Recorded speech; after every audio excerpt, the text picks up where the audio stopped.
Well, hello, everybody. I've got some fun guests for you this evening. You may know her, you may not know her, but we've brought in Big Tiff Dog. Hey, Big Tiff, how you doing? Good. Yep. Looking forward to getting into what you've dug into tonight. So this should be fun. Will get really exciting, I think. I hope. And then, who is this? Let me see. Who could it be?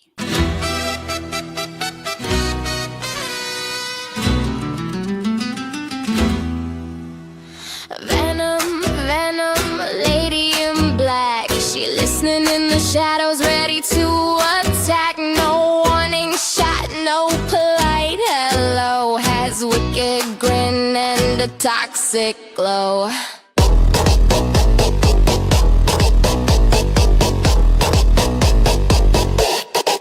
She's dripping poison like gossip at brunch.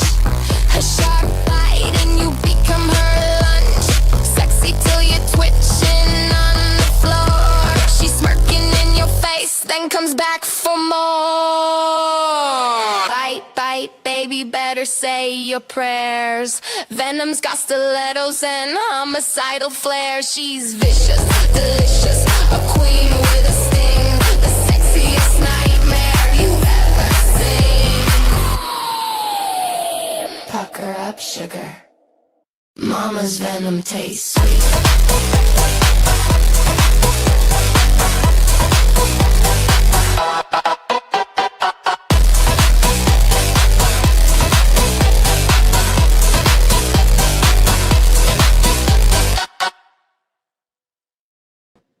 Hey, Venom. Hello, hello. And last and certainly not least, our emotional support whopper. Womp womp. Thanks for having me. Absolutely. Wouldn't miss it. Wouldn't miss it. So, has everybody had a wonderful Thursday? I hope. Beautiful day here. How's everyone else? It's cold. I'm cold. I don't like being cold. I don't like being cold either. Yeah. No, definitely not. Definitely not. Well, we've got a fun show. We've got Tiff is here with her special presentation. I'm going to play something for you guys first, though, before we dig in, if that's okay. Fine with me. Yeah, go for it. Okie doke.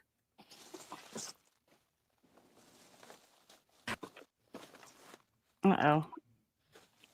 I already screwed it up, guys. This is a public... Oh, well, I really screwed it up. Okay. Anyway, disclaimer is that all the items on this stream are available publicly, and you are free to screenshot your hearts out, or I could send you copies to use all you want. Just ask, because it's all about sharing and learning and, helping each other find the answers to all the questions, right? That's correct. I love it. Yeah. And of course, there was our challenge was to put on your ears and look for the truth. So that's what we're doing. For sure. Challenge accepted. Our life is right. Our life has been right. We've done nothing wrong. We were absolutely innocent in this. We came into the town. I ran for a seat on the board. It pissed him off. We've done nothing wrong. We can do nothing now but what our attorneys tell us to do. We have 4 attorneys we have to have. So John and I are doing nothing wrong. Not a damn thing. So that's all I'm going to say. We're not doing anything wrong. We haven't, we didn't, and we're not going to. This is not something we did. We got chosen as a family that he could make $1 million off of. Before us, in Wooster, Ohio, where he's from, was his victim. He only picks on people that can't fight back legally. And he didn't think that anyone would come to our side to help us, but they have. And now we have attorneys. Now we have people helping us. We even have money to fix our house, to finish our house now. So John and I are doing nothing wrong. We're good. Our baby is injured mentally and emotionally because I had to be my own lawyer for 2 years. Because if I didn't, I would have owed him $1 million. If I wouldn't have acted as my own attorney, I would have had to pay him $1 million. So I was forced into being our own attorney, and I did a good job. So now we have lawyers taking care of that. We've done nothing wrong. My baby is beautiful. I'll show you. Well, I obviously redacted some of that to protect people's names. Fascinating. Yeah, she's just always the victim. Poor her. It wasn't just before Otter Creek. She was a victim for her entire life. 60 plus years she's been a victim. Oh, yeah. Yeah. Always. Always I know the that. victim. She has a long history, long pattern of the same behavior over and over again. And it's not normal for people in her past to come forward and all say the exact same thing about her. Right. That's true. That's true. And we're going to But dig she- into that too as well. Mhm. She's not a good person. No. What are you I've been talking about? She's a good person. She's a good person. There, you know, she's, yeah. She If it's doesn't lie. opposite day, is it opposite day? Then yes, she's a good person. Apparently she has more than $50 because bankruptcy documents say she has $50. $50? I think she would need more than $50 to repair her property, she mentioned. So, okay, Yes. real quick. I don't know anything about these people. Like, I have even been on watching before and made comments and then realized, like, I didn't know what I was talking about, right? Like, what I thought was going on in some situations wasn't even really the thing. So I really don't know the nuts and bolts of this case or cases, whatever they are. I don't know the story at all. I want to learn it so bad, but the Owens family won't let up, so I can take a minute and figure things out. So Yeah. I only know bankruptcy stuff. And so when I chime in, I'm sorry, I'm going to say something that's probably maybe even contradictory to what you guys already know, but it's just because I'm only looking at this side so far. That makes Well, sense. big Tiff, you're going to find that there's a lot of loose nuts and bolts floating around in her bucket. I mean, So I've just- seen the texts and those things. So yeah, it's not. Yeah. Okay. So Big Tiff, I didn't know you prior to the stream. So from what I just heard you say, you found out about this case just from the Owens case? No, I mean, I've known about this case for a while. Like I see it in my feed. I see people talking about it, and it's all people that I interact with, right? But I don't necessarily interact with them about this case. I've talked to like Rosalind, we talk about other court stuff or Owens, and so I just haven't really dove into it. Right. Because you guys might not know this. So the Unknown Number documentary, do you guys know about that? With Kendra Lakari and the mom. Oh yeah. I did a little story on that, and I think I gave her she got nominated for a Giphy Award. So So Kendra is my very good friend's cousin. And so on top of following everything that the Owens family has been doing for 2 years, we've been doing the same thing with Kendra for 3 years. Right. Watching everything happen in real time and in the background, doing legwork and stuff like that. So it's like these two cases kind of monopolized my time for a while. Sure. Yeah. So I was like, like this story looks super interesting, but I'm like, I can't even absorb it right now. Right, right. Well, and then So I guess your ears perked up when mentioned bankruptcy. I absolutely did. It's kind Absolutely did. kind of your specialty, I think, or your Yeah. or just financials in general. Yeah. Okay. Financials in general. Yep. Well, that's good. So you're coming into this just impartial and just going over the facts. Yep. Right. Okay. Right. All right. That's great. I think a lot of people would appreciate that. Yeah. Oh, for sure. I appreciate it. There's lots for her to look at. I think she did get a taste of the attorney through Law Talk with Mike. That was funny. I mean, that was funny, insane, wild, everything. Wow. Yeah, I clipped it. We're gonna play it. We're gonna Good. play some of it, not the whole hour, obviously, but I clipped it down to some of his commentary. So from somebody who's completely outside of the case and just opinion on the facts of that, what Yeah. they thought of him as an attorney. So, anywhoozle, I'm gonna do what we usually do. We talk about Lynette complaining about everybody being monetized. She's so close. She's got 901 subscribers. If only she had some content. Keep promising she's going to give a video. She's going to, tell her truth. She's got statements to make about everybody's videos and things we're all presenting as the facts. Mm-hmm. But Yeah. nothing. It's a nothing whopper. Well, she has a history of promising of doing videos for years now. Years. Most And definitely. she never comes through with what she says she's going to do. That's true. Wow. That's true. We're still waiting. We're still waiting. Lisa Farr says 899 spying on her. Fair enough. Fair enough. Yeah, I think a lot of the people that are subscribed are just waiting to see what unhinged post she's going to make next. Exactly.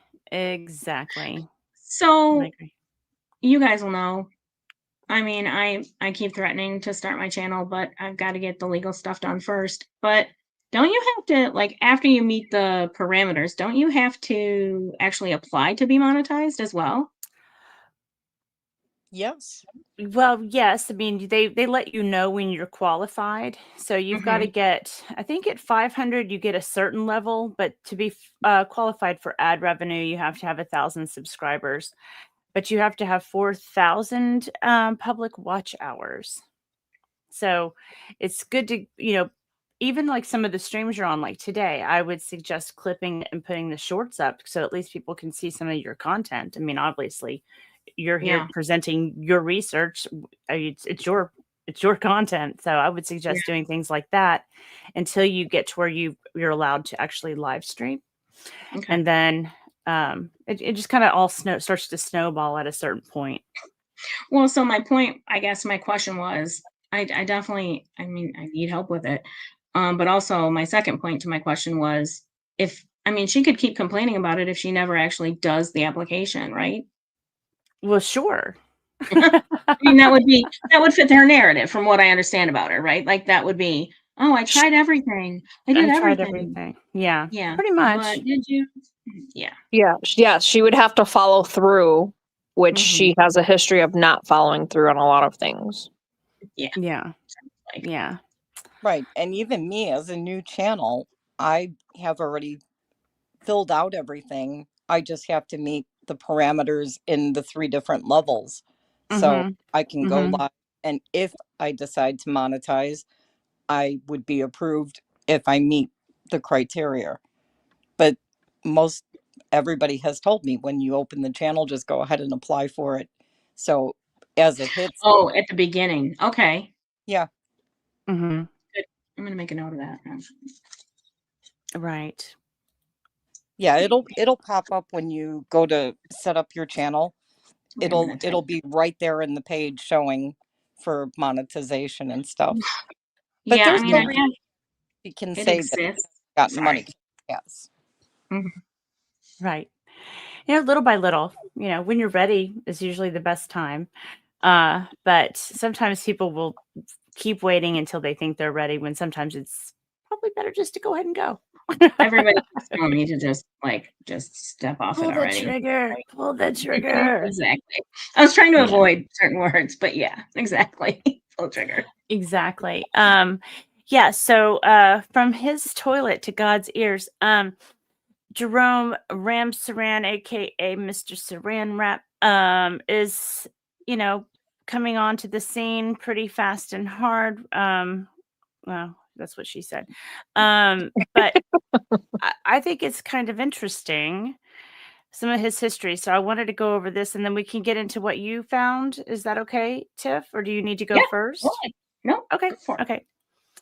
So in 2022, Florida bar file number 2020-7035411B, the following rules regulating the Florida bar have been violated: 4-31, meritorious claims and contentions, and 4-8.4, misconduct. And then same thing happened, the exact same cases, and they're kind of clumped together. So there's two, same issues, same violations.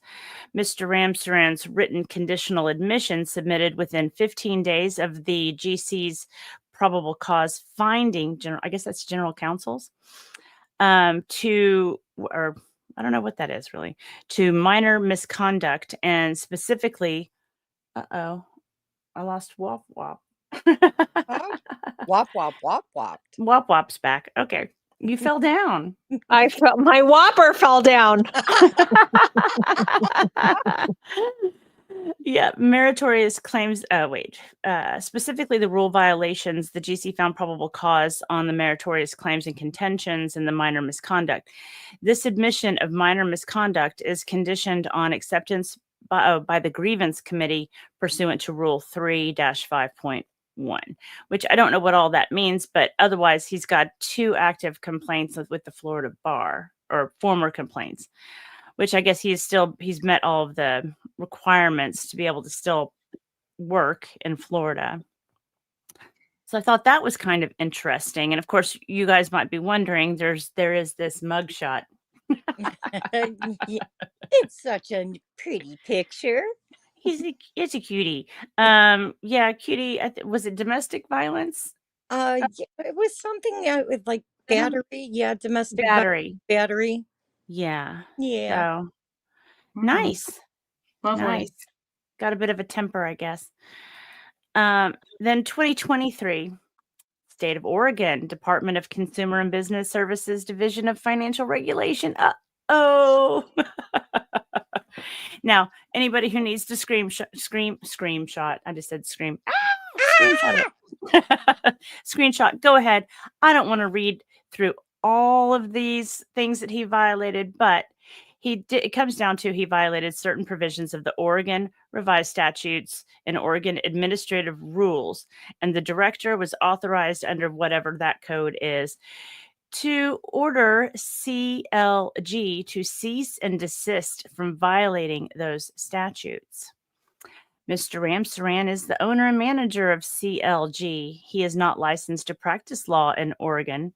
He was ordered to pay restitution of $82,207.99 to the victims of his illegal practice within 3 years.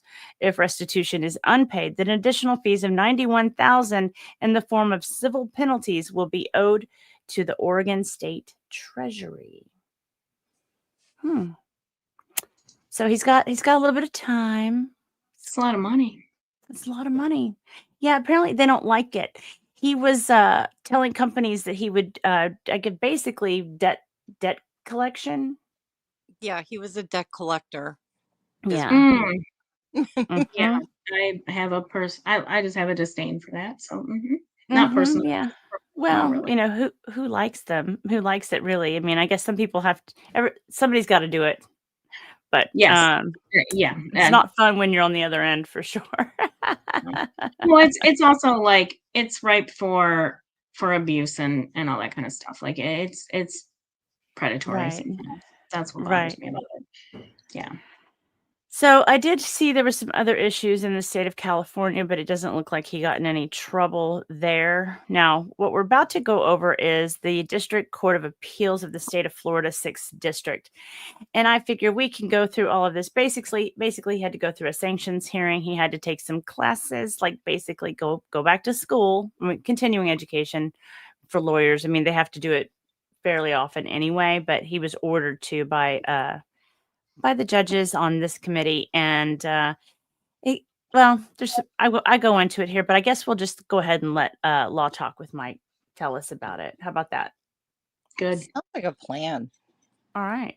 Hello, this is Attorney Mike Grift coming to you from Chicago as usual. And I have an absolute slow motion train wreck. Okay.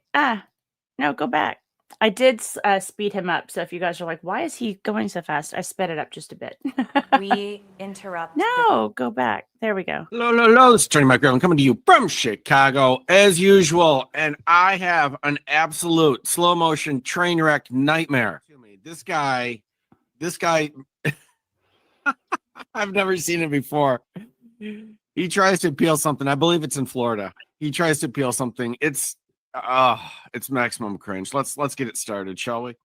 All right. I think that we have everyone now from the waiting room. Good morning to everyone. We are here for a special session of the 6th District Court of Appeal in case number 6D232601, Foreman Electric Services. Oh, it's special, all right. Inc. versus LSQ Funding Group, LC.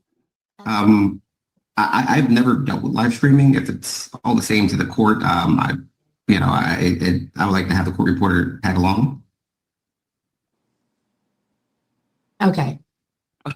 Ma'am, if you'll just stay muted throughout the proceedings, I'll go ahead and allow that this morning. My name is Petra Brownlee. I'm going to be the presiding judge this morning. I'm joined today by my two colleagues, the Honorable Keith White and the Honorable... Okay, in fairness, that is stupid because yes, you can get a copy of it. However, if you're going to do something else, you want an official record from a court reporter. So that's not the craziest. That's the least stupid thing he says here today. Joshua Mize. We are here today. All right. So, sir, what I'd like to start with is, could you please tell us how long you have been practicing law? This month makes my 10th year in practice.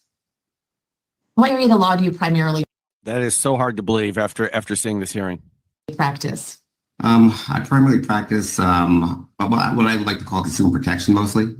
For how long? How many years have you been practicing appellate law? I've probably been engaged in. She's shocked with that response, given the way he's handled this. She's absolutely shocked. She doesn't believe it. Is appellate circuit. I mean, as far as filing appeals, I don't want to say anything incorrect, but I believe at least for the last 5 years, if not more. And are you handling these appeals by yourself, or is there anyone who's assisting you? At the time of this case, there was someone assisting me. A longtime paralegal and former attorney named Tracy Long. Okay. But you're primary on your folks. appellate cases, is that correct? Correct. Okay. And sir, have you... Okay, if someone's working as a paralegal when they were a former attorney, they probably had trouble. That comes up later and he denies it, but I don't believe it. Simple as that. I do not believe it. You reviewed all of the Florida rules of appellate procedure? I'm fairly familiar with them. I won't say I know them all inside and out, but I mean, I know how to, use my resources as needed and to try to comply with the rules as necessary. The Florida Rule of Appellate Procedure. This guy filed an appeal, did everything wrong. If you want the procedural background, it was so bad that the appellate panel, sua sponte, decided to file a motion for sanctions against him. I've never seen that. And it's warranted in these circumstances. It's wild. That provides that the court on its own motion may impose sanctions for any violation of these rules or for filing any preceding motion, brief, or other document that is frivolous or in bad faith. So I want to get to the briefing portion of that rule. And I believe that this was... Again, this is the appellate level. Yes, that's very typical. You'll have a lot of times things will be handled by panels of 3. Sometimes you'll have 9. I mean, it depends. There's a lot of different procedures, but this isn't a trial court. This is an appellate court. Issue that you intend to raise on appeal. If I may pull up the Okay, for those of you not paying attention here, what he did is he cited a bunch of case law on like obvious points that aren't in controversy here, and nothing about the case itself. Nothing, no argument, just citations for things like, "Hey, the court has jurisdiction" or something like that. Look how clear you could see the and then nothing about the substance of the case that he filed. Initial brief. I see, Your Honor, but I do believe we do flesh this out a little better in our responses to their. I do believe we could have fleshed this out a little better. Like at all would have been a good start. And I see where you're coming from, Your Honor, is good. What's shocking here is his speech is pretty good. He doesn't sound stupid. He's not mispronouncing words. He looks sharp. He's in a good suit. So he sort of has, you keep thinking something better is going to come out of it. But there is no substance. There is nothing here. The king has no clothes. Motions for sanctions. Counsel, I'm a little surprised that you say you didn't understand we'd be discussing your brief today when the order to show cause specifically said the hearing was about your brief. Respectfully, Your Honor, I think that the hearing was with regard to. What? We're going to talk about my brief? You guys should have mentioned that. Well, yeah, we set the hearing, and it was an order to show cause on your effing brief.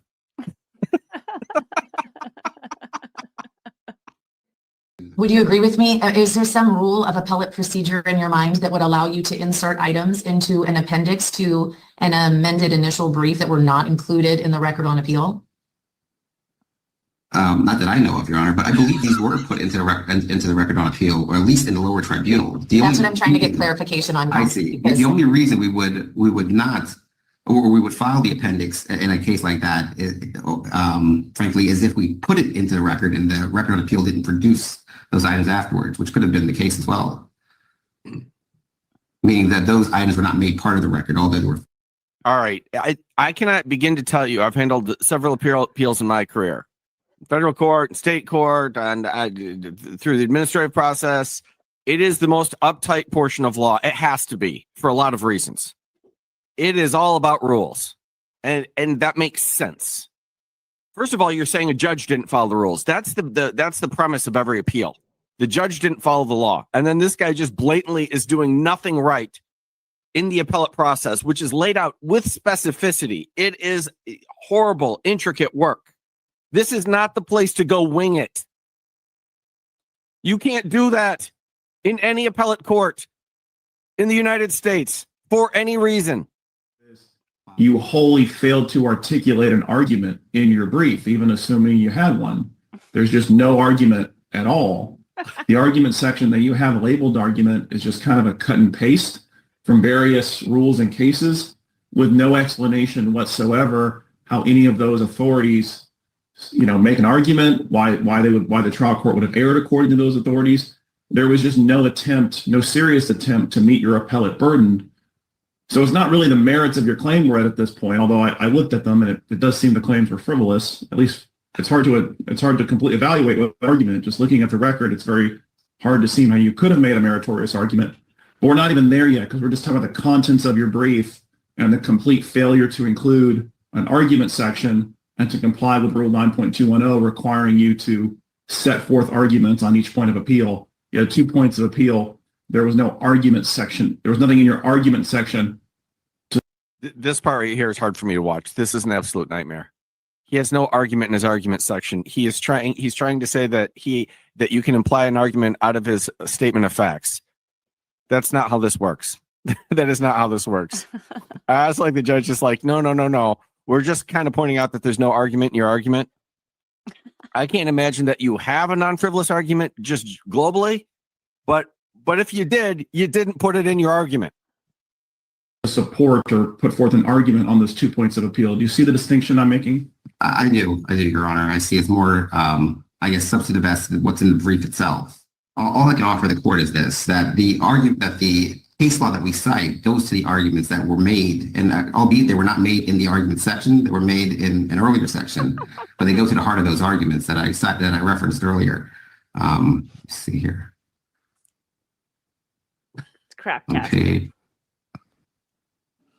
The argument wasn't made in the argument section. Yeah, that's a problem. That's a big big problem. Is there any part of your argument section, Mr. Ramsaram, that you can point to and say this made an argument? No. The argument section recites certain case law. Oh, then he concedes it. Is there any part of your argument section that you can claim makes an argument? No. Okay. Let's just issue sanctions now. Why are you wasting everyone's time? Is it, Take position at that Counsel, is it your understanding of the Florida Rules of Appellate Procedure that you are permitted to make argument in the factual background section of your initial brief? No, Your Honor, but I didn't think it would be inappropriate to do so. I mean, this was not To put argument in the facts section? It just strikes me that there is nothing, at least at a minimum, not in the argument section, that tells us why he erred. Where is the demonstration of error, which it's your burden to do? Your burden to satisfy, rather. I mean, he gave no reason as to why amendment should be disallowed in the case. Counsel, I get it. There's a place in your statement of facts where you say he didn't give a reason. Okay. Mhm. But in order for that to constitute an argument, we would need some kind of match between a statement of facts and law, and then applying that law to facts, right? That's how arguments work. He made an express finding of futility, Judge Falcone did, in his written order dismissing the operative pleading. But it's exactly what we're arguing So there's that. against. We're arguing that this is not futile. Maybe he just misunderstood our cause of action. Okay, so that's just a typographical error, or does contractor litigation That's have some interest in this case? none at all. Okay.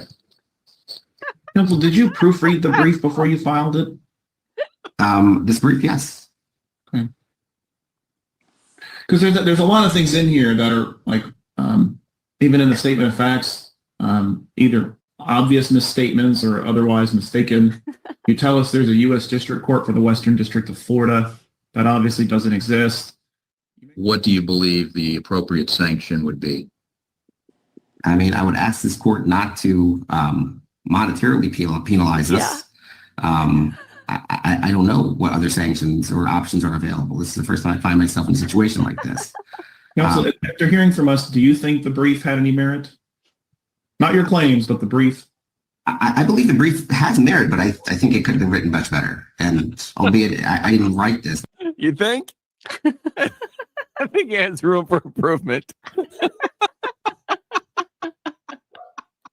63 pages of documents in your appendix. The third amended complaint in the record with all attachments is only 57 pages. So it's not, without going through each page, it's not possible all those documents are attached to the third amended complaint. Okay. Okay. And I see Okay. Yeah, you make a good point there. what you're saying. I mean, I know for a fact we do mention it within the third. So the question Judge Brownlee asked is, are the documents in your appendix, are all of them in the record on appeal, or are there some that are not? I mean, I'll have to say I don't know, because... Okay. Was that something you were required to verify before filing the appendix? Oh, yes, it is. And the judge knows it. Yes. Okay. Is it appropriate under the rules of appellate procedure for you to give us documents outside the record? No. Good thing he don't have an auto. Okay. Yes. All right. Judge White, Judge Mize, do you have any further questions for appellant's counsel? There's a blatant admission of malpractice right there. In that case, Kevin Fowler is in this litigation with this knucklehead. He doesn't have to say anything here. He says very little at the end. He is just tired of wasting his time on this nonsense because he's involved in litigation with this dummy, and he is here to watch him crash and burn, and enjoying the hell out of it. we're at a trucking. Your failure to provide a transcript, which would perhaps show us, or you're aware that the rule also allows you, in the absence of a actual transcript, to work with Appellee's counsel to reconstruct the record before the trial court. Are you aware of that under the appellate rules? No, I am now. Thank you, Your Honor. And so tell me how your cases, which of your cases, and I looked at. I mean, it's subtle, but that was an absolute admission of complete incompetence right there. All right, there you have it. That was just horrible. That was hard for me to watch, but that's unbelievable. I've never seen that level of incompetence in my life, and I've seen a lot of incompetence while doing this channel. Never even close in real practice. I mean, never even close have I seen something that bad. It was astounding. I'm reading from the chat, and I imagine people are looking things up or whatever. I am shocked that he still has a license. Now, I would imagine the result of this hearing is he got whacked with sanctions, because he should have. And his appeal got dismissed, and he got whacked with sanctions. Is basically what I would expect as the result. Although I don't know that. Based on that horrible performance, I can't imagine any other outcome.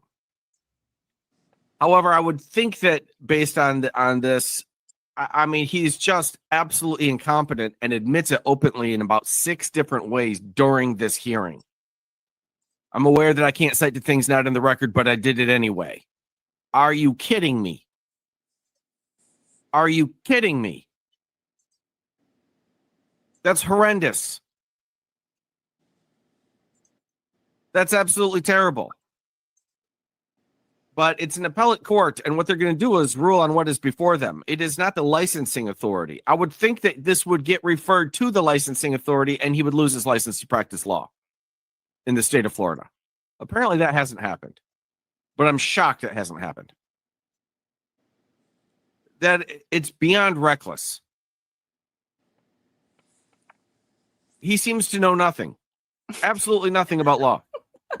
Although, like I said, he looks like an attorney. He looks sharp in his suit. His pronunciation of words is good, so it makes me think he's used these words and done some stuff. But in substance, absolutely zero. No sense. Procedurally, substantively, in any way, shape, or form, does this guy know the first thing about law? It's insane. It's absolutely insane. All right. Looks like we have a new rabbit hole, because I'm sure I will get more material on this guy now, because when you operate this recklessly, this is not the only footprint out there. I'm also told that this whole hearing went down. I'm not sure, but it's plausible that this whole hearing also went down in a bathroom, and there was a toilet behind him. He's got the thing fuzzed out, but it looks like there's a toilet over his shoulder. Which is perfect. It's perfect for the whole situation. All right. Thank y'all for coming out. That was fun. So take it from an active attorney in Chicago for the, practicing in the state of Illinois. Yeah. It's pretty, I mean, and if you think Mike was being brutal, you should go back and watch the stream on his channel and follow chat, because there's a lot of law students, young lawyers, and other legal professionals that follow Mike, and they were just brutal. Roasting him. Absolutely roasting him. It was very cringe. It was very cringe to watch. Yeah. Yeah. What I find amazing is they all seem to have misconduct somewhere in their record and a mugshot to match. Yeah. So that brings us to Big Tiff. Big Tiff? Yeah. Got any thoughts? So, well, that guy, yeah, tons, but I don't think they're helpful. So, okay, let me think about it. I'm not, okay. I don't know how helpful it is, other than to review the actual filing itself. Okay. to talk about, like, okay, so it got dismissed on the bankruptcy, sorry. Got dismissed on basically a technicality, right? Mm-hmm. But they give debtors chances to correct things and, Sure. you know, reopen their case. I mean, that's the whole right process. You're supposed to do it while your case is open. You're supposed to complete those tasks, like, I don't know, filing your tax returns if you haven't filed them yet. And the problem is, so then they discharge this one and they're opening it again. And oh God, I had a thought. I'm sorry, guys. I was trying to do way too much in a short amount of time. So Yeah. that's where I'm at right now. I get it. I get it. Like they didn't even have their creditors meeting in the first round. It was canceled. And then even after reinstatement, it was canceled again because she didn't do the financial thing. You have to do a class. She just That- did. She just turned it literally. Right. Like at the nth hour, right? in. Right. Because it was at risk of being closed again. Sure. It was going to be closed again. I think if I remember correctly, Ron and Jan also had that issue on theirs. They hadn't completed the class yet. But I don't get this bankruptcy. Okay, I know I say that about the Owens and their 2.6 million too, but this doesn't make sense to me unless her partner is this John Cook. Is that right? They're not married. They are divorced. They've been together. They got married in 2018, divorced in 2019, and still reside together. Okay. So do they both get Social Security for the child then?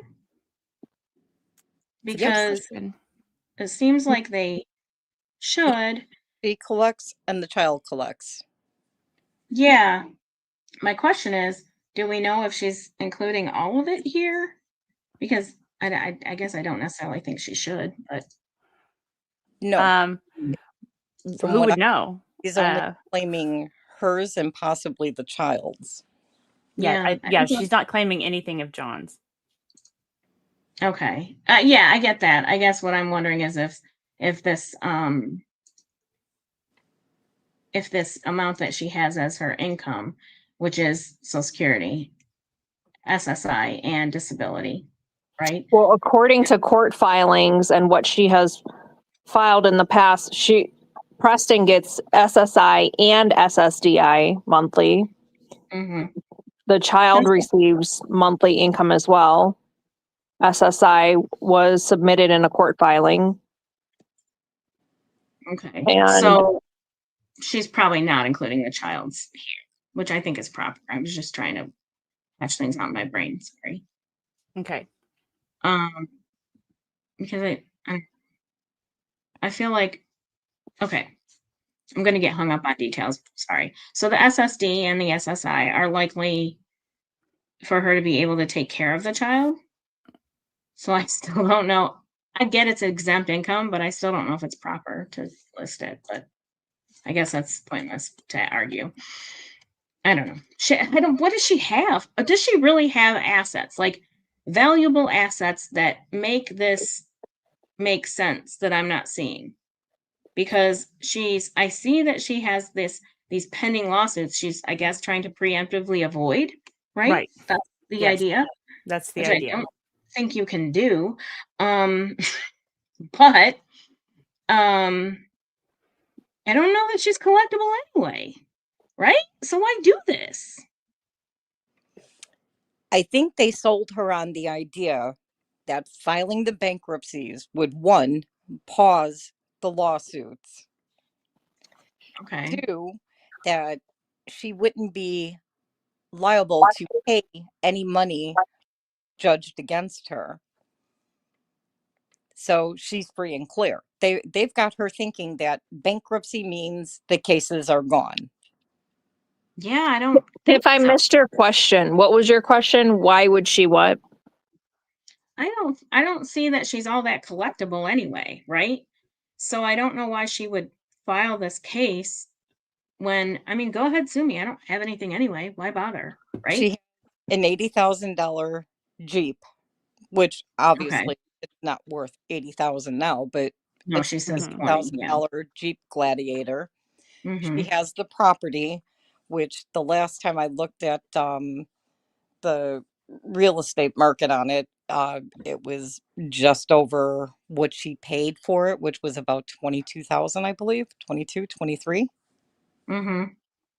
And it's maybe at the same value or less, which it Is that actually the have increased because her fundraising NPR team put uh, a sole stockade fence on the front of the property as a barrier mm, that's worth over $5,000. yeah, you shouldn't enhance your property, idiot. Um wow. My personal opinion was the bankruptcy was filed just to delay because she's in multiple lawsuits, knows that she's guilty. Her own attorney knows that she's guilty, and it's a delay tactic. It's all part of their strategy. Yeah, because okay, so maybe that makes sense as to why this filing is like, okay, part of it makes sense. This filing is lame. It's worse than the Owens as far as what she listed for expenses and assets and debt. Like it's dumb. It's missing at least 50% of the information it needs, right? Right. But maybe that is a tactic. And I guess it's not a stretch to imagine that it's his tactic Well, and that he's convinced her it'll work if we just don't do everything properly. They'll keep giving us time to fix it, but they won't. I mean, he's got to know that. Well, does he? I don't know. Because here's the deal. Okay, let's say it gets dismissed again, right? For Right. good cause, because she has not followed the rules. There's only so many of those they'll give you where they allow you to reopen. And if you've done this a few times and you've not been successful, then they will prohibit you from reopening a case or filing a new one for a certain period of time. I can't remember the exact time frame. I want to say maybe, okay, I have the 18 in my head, but I don't know if it's because 180 days or if it's 18 months, but it's a while, right? And it's enough for if there are collection efforts against you for like, that way you can't keep holding off on a mortgage foreclosure, right? Right. By getting a stay and having it, the stay goes into effect every couple of months. They wait a certain period of time in between those filings when they dismiss you with cause like that to let you file a new one, so that if basically so you don't benefit from it, right? If the foreclosure or whatever collection activity would have time to proceed against you. Randy says 180 days. Thank you, Randy. I knew I had 1 8 in my head, and 18 felt like way too long. 18 months felt like way too long. So 180 days makes way more sense. Yeah. Thanks for scratching that itch in my brain. But this is really pathetic. And she didn't have him at first. Is that's correct? He wasn't the first attorney, or he was? He was brought in as a Hail Mary. They raised $6,000, told that they were going to be getting an attorney that would take care of all of her cases. Okay. Yeah, all the cases, but so he filed appearances on all of her cases. No. Okay. The funding in order to raise the $6,000, her PR team and her attorney had led people to believe that this attorney they were hiring for $6,000 was going to cover her in her federal case. One, there's a federal case, two, and then there's a county case. And then there's also an Ohio case, but he wouldn't be covering the Ohio case. No. I can't imagine he's licensed in many states at this point. No, and he only does consumer law. Pam's Eclectic Place says, doesn't she have to declare the money that was raised for her? Something like $80,000. Yeah, she should be listing that in the bankruptcy for sure. I don't know what the time frame is on it. Was it recent? It was within the last year. Oh, Yeah, yeah. they started collecting for her in August of 2024, and they are still collecting actively under the child's name, who is named as a plaintiff in a lawsuit that she's being sued for. They named a minor child. You can't do that. Oh, she did. Well, they also used her middle name as her legal name on the court filing, and they did it. Yes, that's another one. She Whose either legal name? her middle name, the woman filing bankruptcy. Mm-hmm. She uses various names. She has 5 names, I see it. Yeah.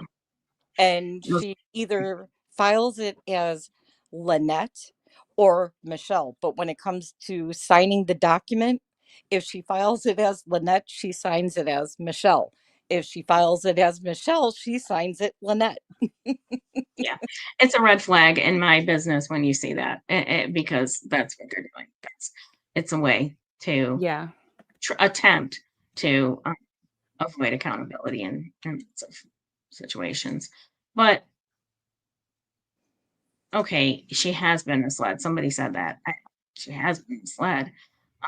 Yeah. But I mean, again, I don't have very much sympathy for a lot of that, because I do and I don't. I mean, you're an adult, and I don't know. I'll reserve judgment on that, I guess, I because I have to agree with what you're starting to think there. As an adult, she should at least know, even if she doesn't know the legal parameters, she should at least have a sense of right or wrong, and something's not right. right, like this. So, for example, the sovereign citizen movement, right, sounds too good to be true. And if you're looking at it that way, that you can just file a document on your property and avoid foreclosure, and that solves all the problems of the world, I'm sorry, that's also on you, because that's not a thing. It's not possible, and you should use some common sense to figure that out, right?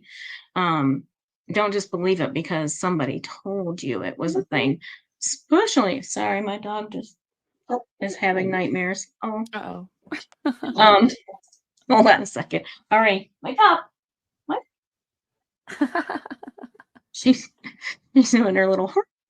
Oh, little Um, feet going. sorry. So, yeah, feet going, exactly. So I forget. I'm sorry. I believe that they are kind of following and think like sovereign citizens, because they all, like her whole little group that she was associated with, as well as her, come up with these laws, codes, and statutes that, I don't know, seem more Moorish than right. under the US. Mm-hmm. And yeah, I can, like, again, these future claims blows my mind. I mean, like, how do you put $1 million in a bankruptcy? Well, don't get me Right. wrong, she has got it in her head that this man needed to sue her to make $1 million, because, people just can't own properties and businesses and be successful and a millionaire already, that they need to seek out somebody weak and poor to sue to become a millionaire, because she's spreading this around that it's all for a TV show. I mean, Yeah. it's a fool's errand. It's a fool's errand. Like, I would not pick this person as somebody that I would thought I would might make anything off of, really. Right. If I had that mindset, even, like, it doesn't even add up. And so, wait a second, I want to back up. So the case where he's suing her, that's pending or whatever, there's not even an amount in that case. Like, has he listed an amount of damages or whatever he wants? Do we know? In the federal court, it had to be 75,000 or more, and Mm, what he's given as just in losses, what he's put out to fight this case because of defamatory statements and mhm. slander statements, he's over almost $430,000 in debt, just in attorney fees, court costs, damages. Wow. Yes, it's over $440,000 in court fees, and that's including Florida court and Ohio court. Okay. but not a million yet. I mean, okay, so my So point the is, I guess, amounts, Venom was correct. It has to be $75,000 or greater. The amounts in total, I don't know off the top of my head. I was just gonna try to log in and see if I can get. Auntie M says 10 million for Fed 2. Can't remember Fed 1. Oh, yeah, the dollar amounts fed to, I think, was the most clarifying on amounts. It totaled with all the defendants just over 10 million. But her portion wouldn't be 10 million. Oh, Her It would be like portion, 1.5. yeah, I think it was like 1.5. Her soulmate, who's her husband, who's not her husband, his Who's was like her abuser? 1,000. Mm-hmm. Her abusive so unhusband. Right. I mean, Good grief. I'm thinking that his point of doing this was just like maybe even just to like get them to stop. Yes. That was the Right? point. Yeah. Yes, So, I mean, accountability. you can also just stop. Right? There's always that, you would think. But not when you see, I mean, I don't know if you've followed any of it, but there's the thumbnail case, which includes, she went after DUI guy too, suing him for his thumbnails, and then tried to drop the case, basically is what happened. So then you've got, now we're kind of getting some of the blowback of that through the courts. Yes, she did file a lawsuit in Levy County, Florida, and we refer to that lawsuit as the thumbnail case, which includes Larry as well. And she had an attorney representing her for that case and voluntarily dismissed that case.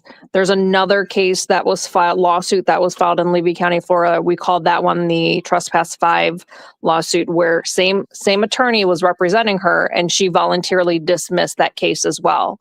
And so now they're countersuing and going after her for sanctions and lawyers' fees for voluntarily dismissing those frivolous lawsuits.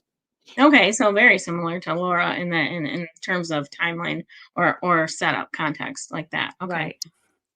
That makes sense. It helps me. Sorry, I relate a lot of things to things that I already understand to make them make sense. Sure. And so I'm going to do that a lot, and you'll see me do it, and that's why I'm doing it. Now, question, one of the Levy County cases that they just talked about, the judge, or the courts, I should say, has posted on the website fees assessed in the amount of I believe it was $285 so far. Now, I don't know if that was like one fee amount, and there's going to be sanctions, but this is what's showing on the court docket so far. And she also has fines from contempt of court from Ohio for just under 3,000, and she's going to be going back on November 3rd for violating a civil protection order again For the third time. But she didn't list that, did she? Nope. She has Jeremy Hales listed as a creditor. I didn't see an Ohio case. I think she's just putting it under Jeremy Hales without drawing attention to the case.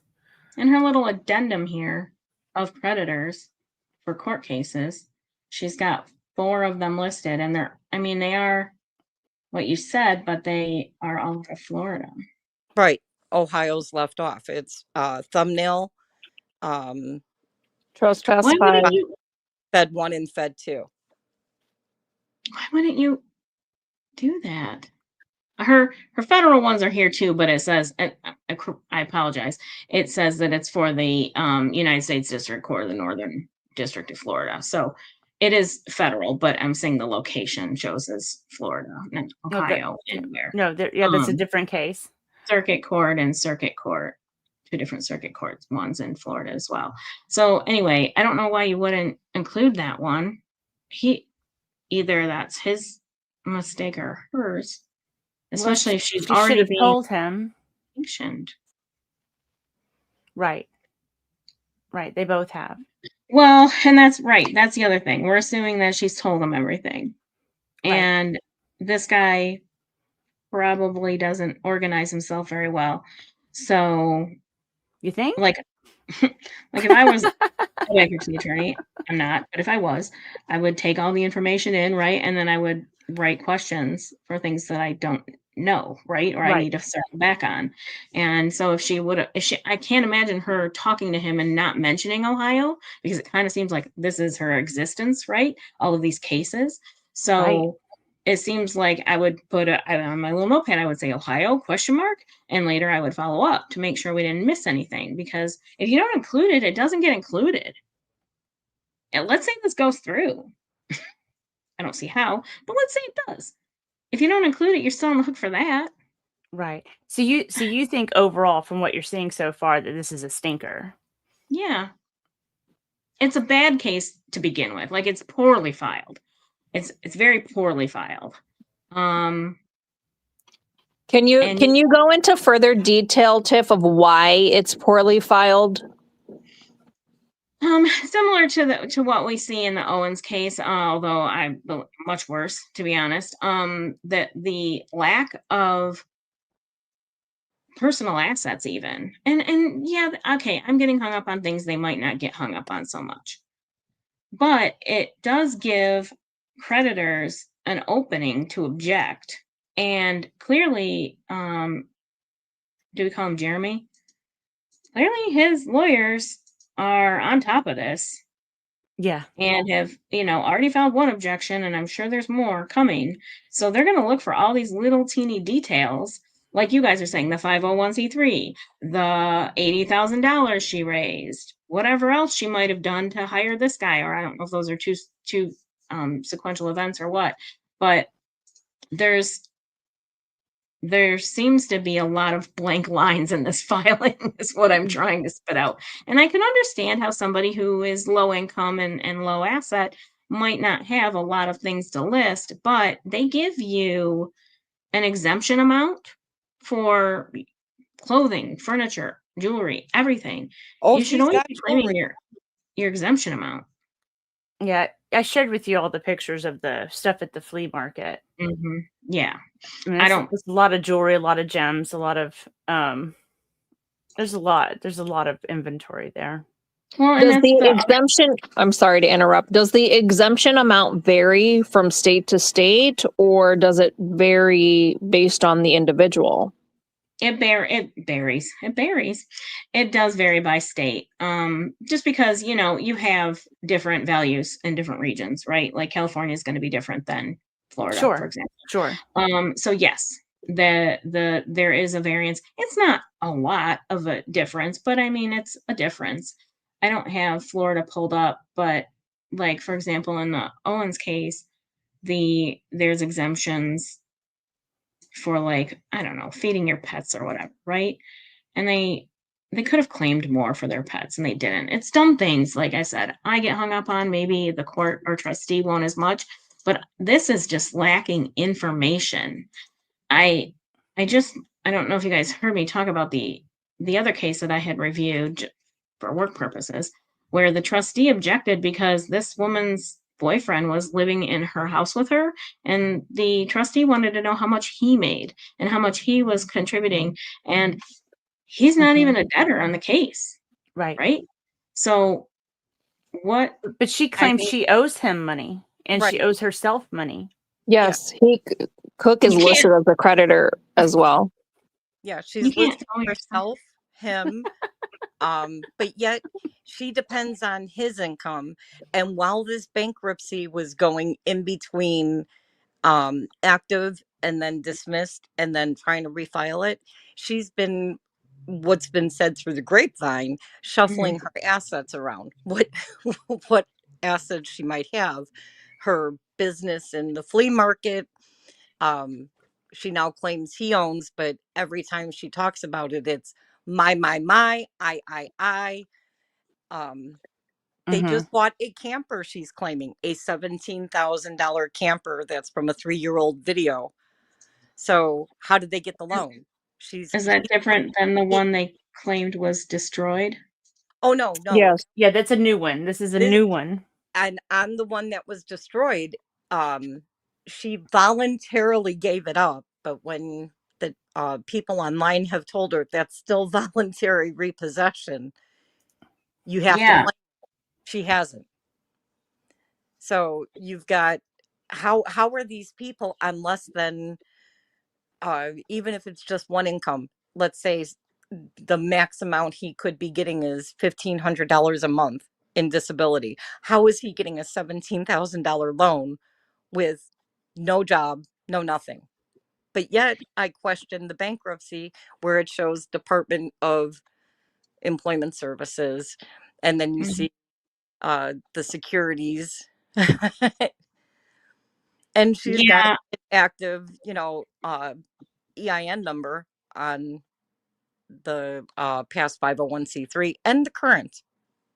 And we confirmed that it is a registered 501 through the IRS. Yes. I don't know about Well, that. it's registered with, it's active according to the state of Florida. Yeah, but to Reinstated. have your 501c3 be legitimate, so to speak, I think it also has to be, I think you Approved have by to the have your, IRS. yeah. The tax Yeah. number to be she's claiming it as a non-for-profit. So she needs Mhm. the EIN number, and from what I could see on the current one, I think there is an EIN number on there. I'm gonna Pull dig it up, into that. get it. It should be at the very top.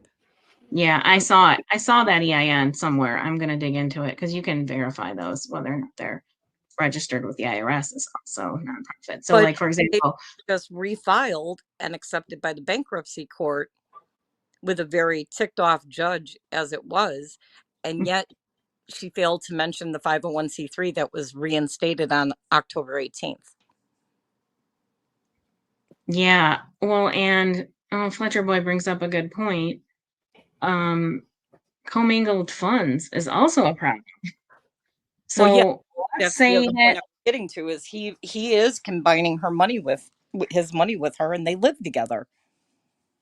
but even like if you're combining your personal funds with your 501c3 funds, which you definitely should not be doing, but if you are, and a lot of people ignorantly do that, and I say ignorantly, I mean, and they don't know any better, right? Right. That's a problem for a bankruptcy court and creditors as well. Oh, there's even Because proof that back in um, the other town she moved from in Florida, she was collecting cars and donations and even collected money for this child's adoption under the 501c3. well, Auntie M she's says that it's not active with the IRS because taxes have never been submitted. Haven't checked for a while though. Well, she does have the IRS down as creditors. Yeah. Well, doesn't everybody? Roy. I said IRS website has the 501 listed as permanent revoked. And Yeah, we saw something like that too. Is that current, Roy? As of today? I haven't That's seen anything today. You definitely have to file Mhm. your taxes Taxes? Yeah. on a nonprofit, right? To keep it going. To keep your nonprofit status. I mean, they're kind of picky about that. I see. So on her secured claim, she's got the Jeep, right? The loan on the Jeep, which again, these people in paperwork. Amount of claim $18,200. So that's the amount she owes on it, supposedly. It's weird, it's a round number, but okay. Value of collateral, $18,200. Okay. Unsecured portion, $1,800. Girl, what you just told me is that it's actually worth 20,000. This is there are other numbers on this document that does the same thing. That's what I mean. Like there's clerical errors and there's representation and disclosure errors here, and they're going to have to do a lot of work to fix it. From what I understand from my new BFF Sourdough Reen, who I've become friends with through the Owens case. She used to work in bankruptcy in Florida, and Chapter 7 trustees in Florida are brutal. Oh. So Speaking of trustees, I noticed there was a second trustee, or possibly a first one before this one, that was also listed in the bankruptcy.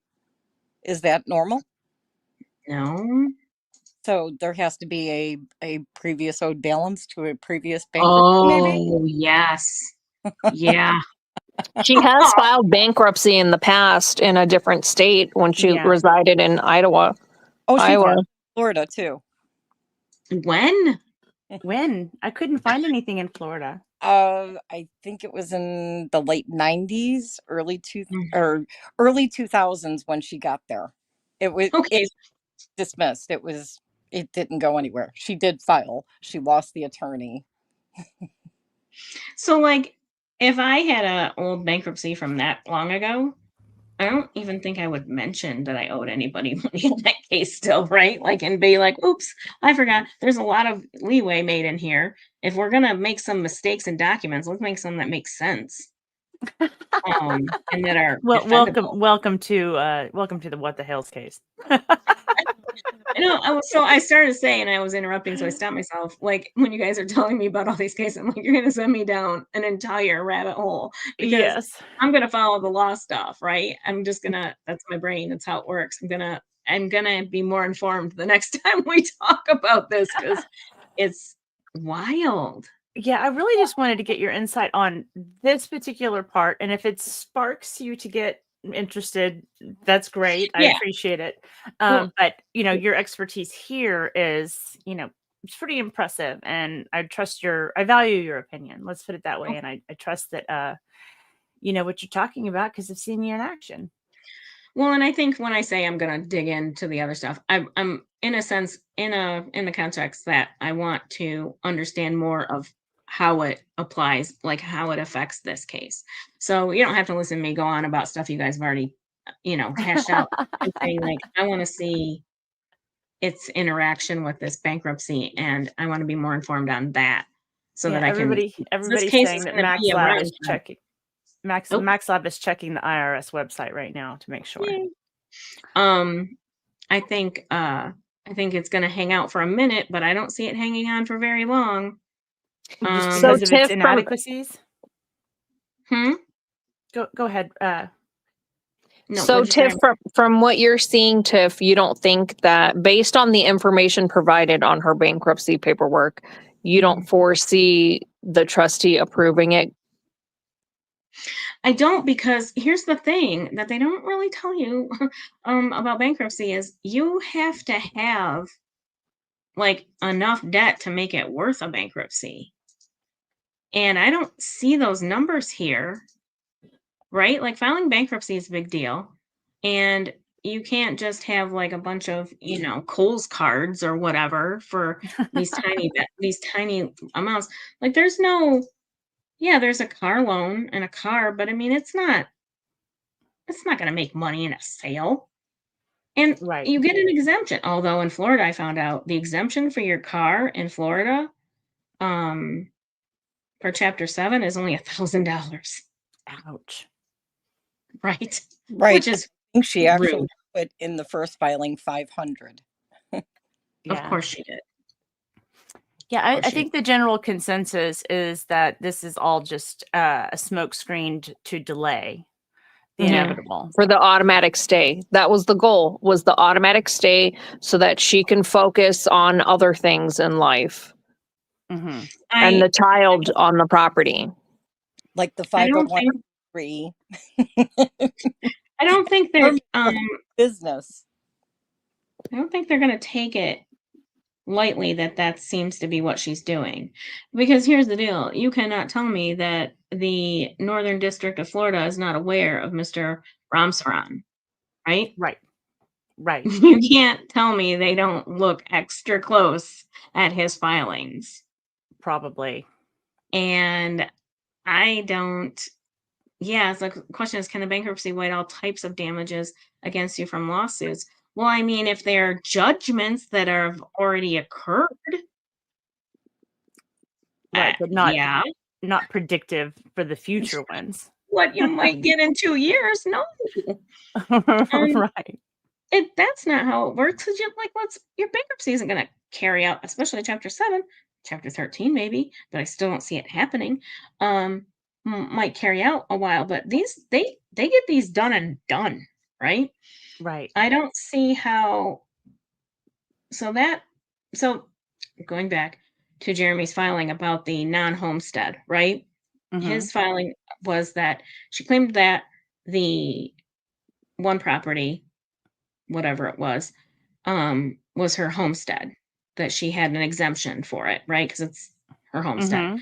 Yeah, it can't be your homestead if it's vacant Yeah, land. she's been claiming whatever deductions and getting whatever kickback on that. Oh, she's getting property tax exemptions too on it, huh? Yeah.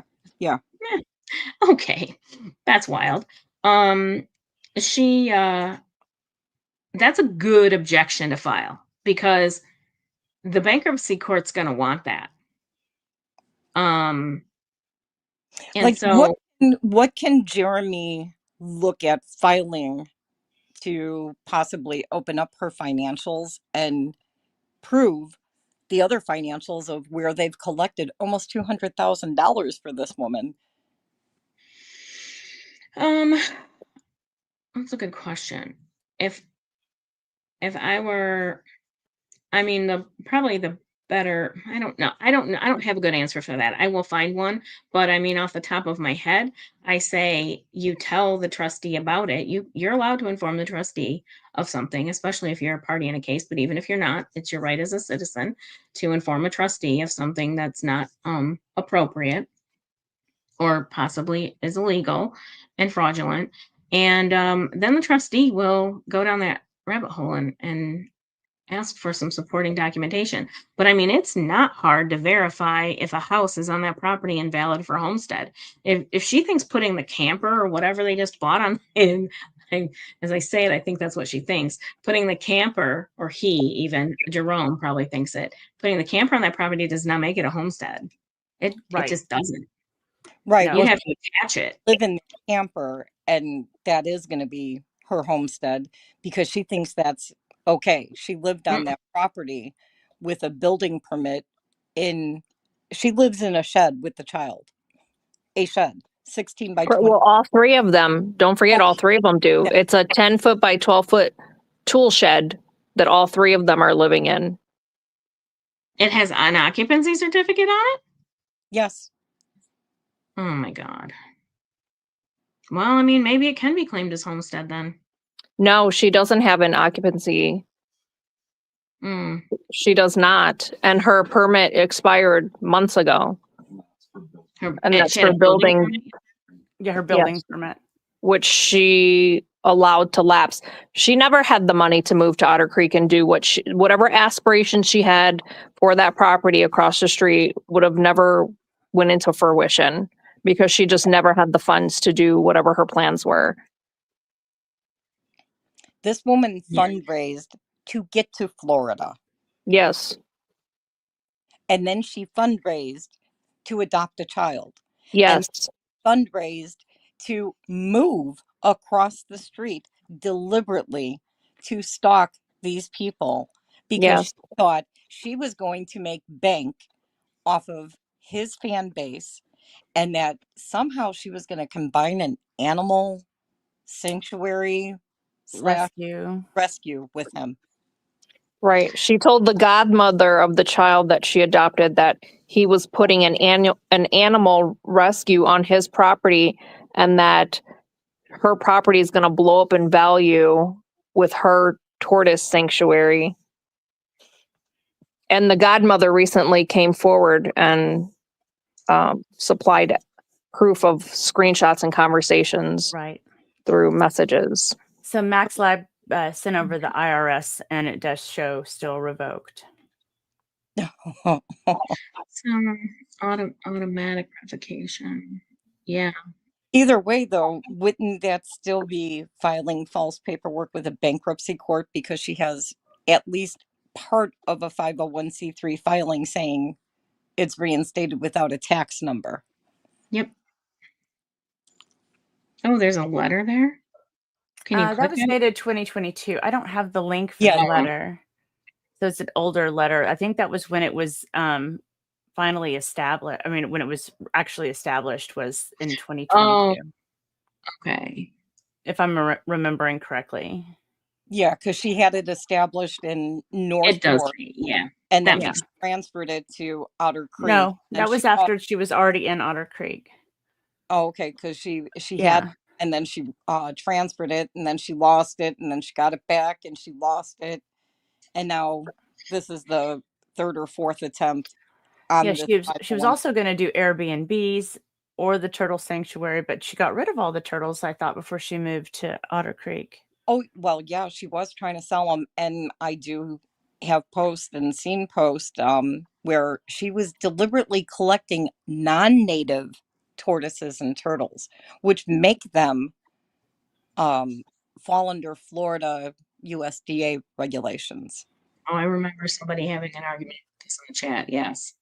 During one of the streams. Yeah. Yeah. So, I mean, okay. That doesn't make your house more homestead eligible just because you have a business there. Right.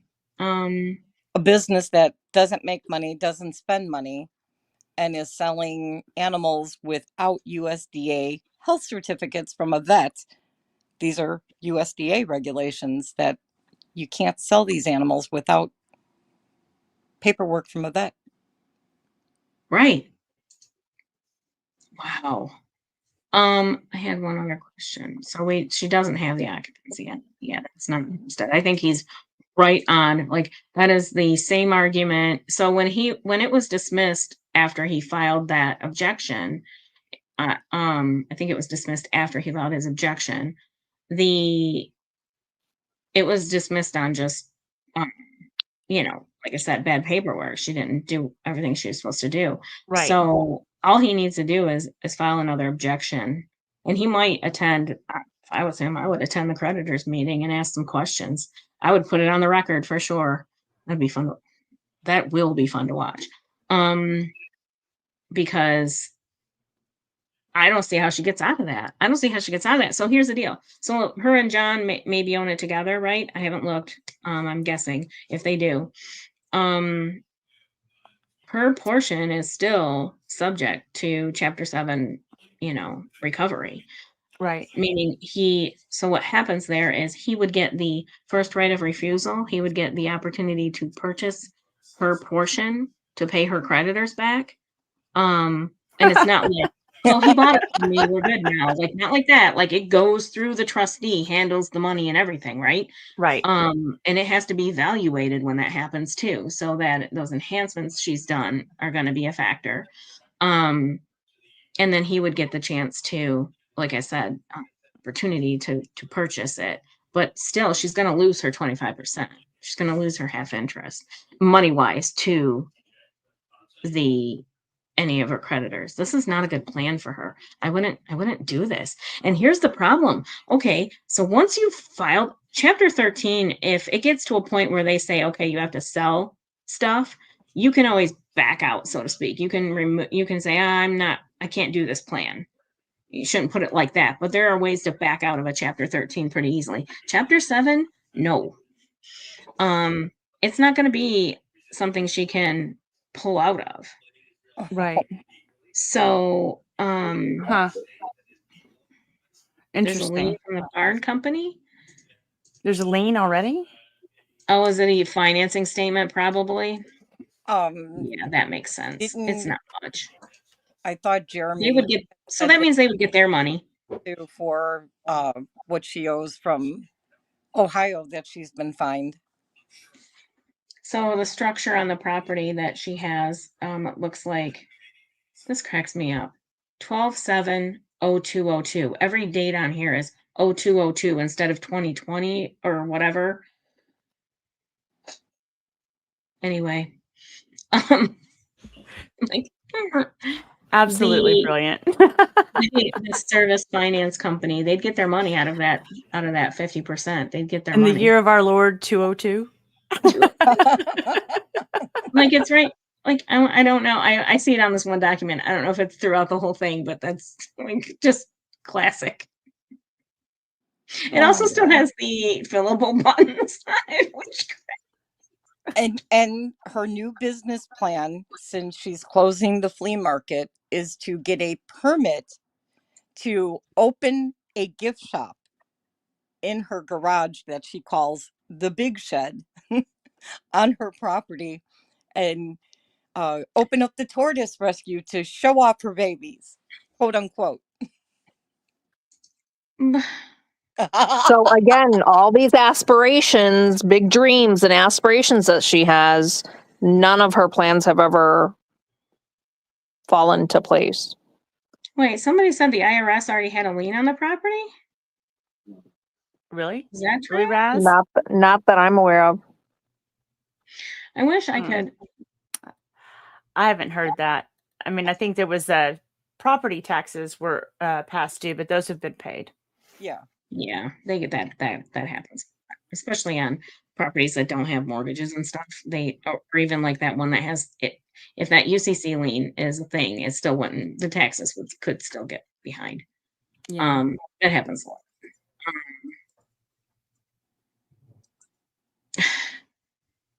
Hold on, yeah. To my brain working right time. It's been a day.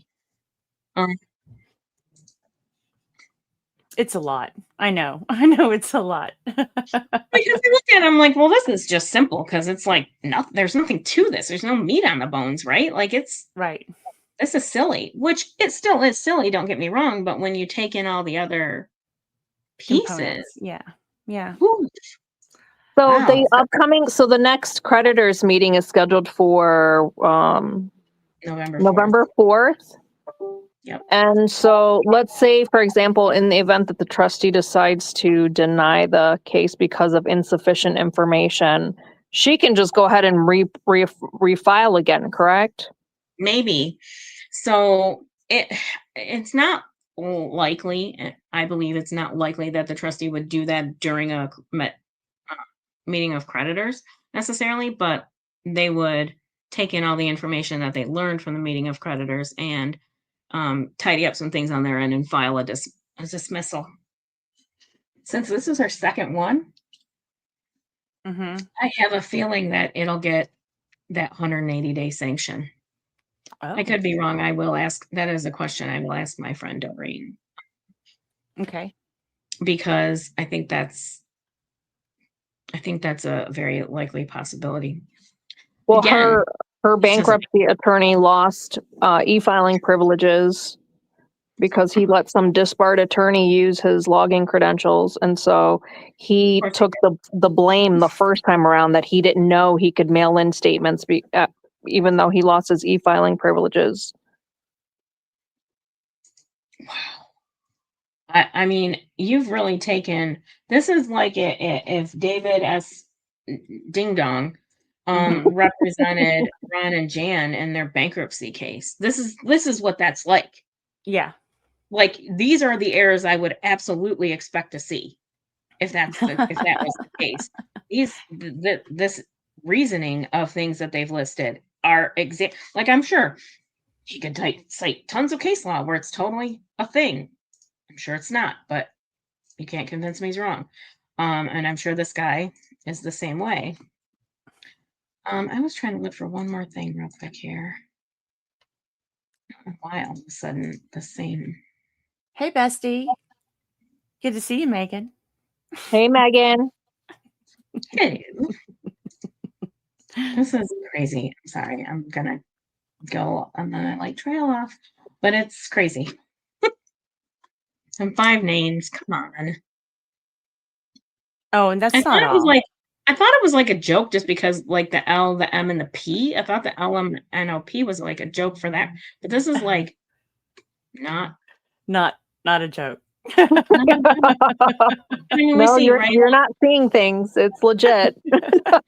Jan Owens Black, Jan Owens Black, Elizabeth Owens Naylor, whatever, like all these different names. You see that done on purpose. It's absolutely done on purpose. Of course it is. Of course, like using a junior or a senior or not using them.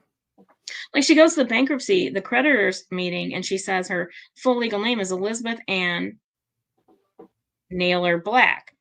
Or Black Naylor Owens, but she filed as Naylor. She didn't file Owens. Like it's. And again, we don't hold people responsible for a lot of that stuff, which is frustrating for me personally. Professionally, Well, on her bankruptcy paperwork, she listed 3 of her former names, and she's got 39 plus aliases. 39. 6 married There's names. no addendum for that. There's addendums for everything else. There's no addendum for all our names. Yeah. Well, the look back period's only 8 years. Right. This woman's in her 60s. Yeah. She's been collecting names for a while.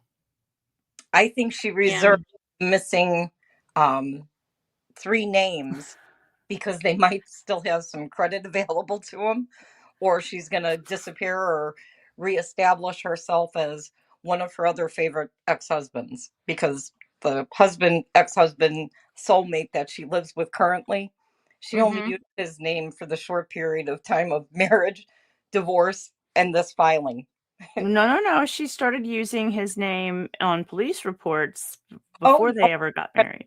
In Northport, she was filing police reports as undercook. Oh, that's correct. Yes. And there's multiple birthdays listed for her, multiple social securities listed for her. Oh, yeah. Yeah. Oh, she yeah. likes to play the double license game with 2 different State. went to in the same state. No, same state. She went to the DMV, got her regular license, and then a couple months later went back to the DMV with different social security number, different birthday, and possibly a different arrangement of her names, with the last 4 of her social changed. Which could be a typo. I mean, or could just be a transposing. There are typos in legal paperwork. Right. But the 3 different birth dates kind of hard to negotiate. Yeah, it's hard to get around. So it makes me wonder if she knows of other people out there with similar names to her and these variations that she's kind of just counting on. Daughter that she uses. Yeah, she named her daughter the same. She uses her daughter's name. Don't do that, which is please. named after herself. Don't do that, please. Please don't do that. As somebody who works in legal paperwork for a living, please don't do that. And it's really hard if you ever wanted to do ancestry, because it just muddies the water. Which is intentional, probably. Yeah. Allegedly. Yeah. I mean, some of it's not. Some of it's like, it's been a tradition. We always name the child, 5 so-and-so the 5th. Yeah. Let me tell you how big of a problem that is when one of those people files bankruptcy or has a lien against them. It becomes a problem for all of you. Right. Yamaha, I'm not going to stand on my head. I'm trying to play devil's advocate with the typo. Yes. Catch up. It does say Wop Wop's avatar says emotional support whopper. If only there was extra ketchup on there. There is extra ketchup on my Whopper. And pickles. Mine extra pickles, please. Mine is a rage spiral. Somebody made that. A rage spiral? That's cute. Because I was going into rage yesterday. Yeah. I know I saw you when we were doing the Laura Owens live streams. I was just like, oh no, Tiff's losing it. She's losing it. I have to bring myself up, reel myself back in every once in a while, and remind myself I am not Mike or Clayton or Greg or anybody else, and it is not affecting me personally as much as it is them. But it's very difficult not to get super angry about this stuff. I don't like fraud in general, and that whole situation is 100% fraud. And this is not shaping up any better. And that's exactly how a lot of the followers of What the Hales feels about this case. I mean, watching it from just a viewer for the longest time that I followed the case, I found myself getting enraged because this woman the law keeps looking the other way. These poor people, I mean, I can't help but say these poor people have been victimized by her, and she's got a trail of victims across the states, from Iowa to Missouri to Florida to you name it. Yeah. Ohio is the only state that has found her guilty and Cook as well. The Ohio courts issued the civil stalking protective order on both Preston and Cook, and Okay. they've been in contempt twice, found guilty twice, represented by an attorney the last time, and now they're going in. There's a scheduled hearing for a third attempt hearing on the 3rd. Now, whether she'll show or not, Oh, she posted we don't know. it, deleted. She's not going. I like Did you get a Ohio. screenshot of that? I didn't, but I'm sure there's viewers out there who have it. Okay. I wish I would have caught that one. I would have been flashing Ohio. screen. Oh, sorry. Yeah. There's definitely lots to dig into. I really just wanted to see what your knee-jerk response was and what you thought, if you thought that this was a good idea. Even if it's a delay tactic, is it a good idea? No, it's not. That's a good question. I don't think it is a good idea to perform this kind of delay tactic, especially after you already got smacked down once and then you file to reopen, because they will start looking at you for fraud. They're quite serious about that. Huh. And if they think that this is a game, and again, I have to believe they have him flagged, right? Like you said, he already can't file motions electronically, right? Right. Correct. And it's listed that he received $6,000 to do this case. Do you find that odd? Yeah, I was saying that in the before we went on, that the Owens, I think they paid $2,300. I know it's probably not correct. You don't have to correct me, anybody, but around that, right? For a $2.3 million estate, which is insane. But but he also, which I was trying to read it, but I couldn't find it again. He also put in there that he would also be charging by the hour. So that might be some of the difference, but this estate is so small. I can't see why you would charge from that what I much. could tell, all she's done is fill out a bunch of forms. Right. And it's not like she has a bunch of credit card debt and stuff where and objectionable items, right? Like 6,000 is a lot for, because okay, here's the deal. I say it's a small estate because I'm not considering the 1 point whatever million she has listed on here. I'm not considering that as a real number because it's not a real debt yet. So I'm not even taking, my brain just throws that right out. I thought you meant that she was claiming she had 1.5 million. Oh no. No, the debt. The debt. Yeah. Yeah. That's it's pending litigation. Yeah. I mean, she deliberately went after this couple, because she thought she was going to get rich. Like in the very early stages, she literally typed and posted and told people that she was going to sue him because she knows he would settle out of court and she would get $1 million and she could own her property, get rid of her ex-husband, and live happily ever after. Life doesn't work that way. It just doesn't. That's a fool's errand. That life doesn't work like that. I mean, I had a family member who was literally stuck at work. They worked in the hospital cafeteria, and some nurse gave a patient a shot and put the used needle on a lunch tray. Oh no. Yeah, and that patient had hepatitis. So it was a whole thing. Like Oh my God. my relatives, like, went through some stuff and nothing came out of it. Like you would think that would be, something Oh, going worthy against the of hospital? No, good luck. Yeah. right. No. No. And I mean, this was a long time ago. Even it wasn't happening. She ended up. I mean, she was a little bit of oh, poor me, I'm going to sue everybody kind of thing. But I mean, it was a legitimate thing that happened. Yeah, that's that terrifying. caused her time off work and, like multiple, I mean, it was like 6 months of testing and maybe even longer. It was a whole ordeal. Yeah. But it wasn't her payday, and a lot of time and energy went into it, even though it was never going to be her payday. Yeah. I just found their property online. I'm looking quick here. Oh, good luck. Yeah. I haven't looked on Google at their property since, God, it's almost been since that first Google Drive with Megan on her I'm just stream. looking at the property taxes.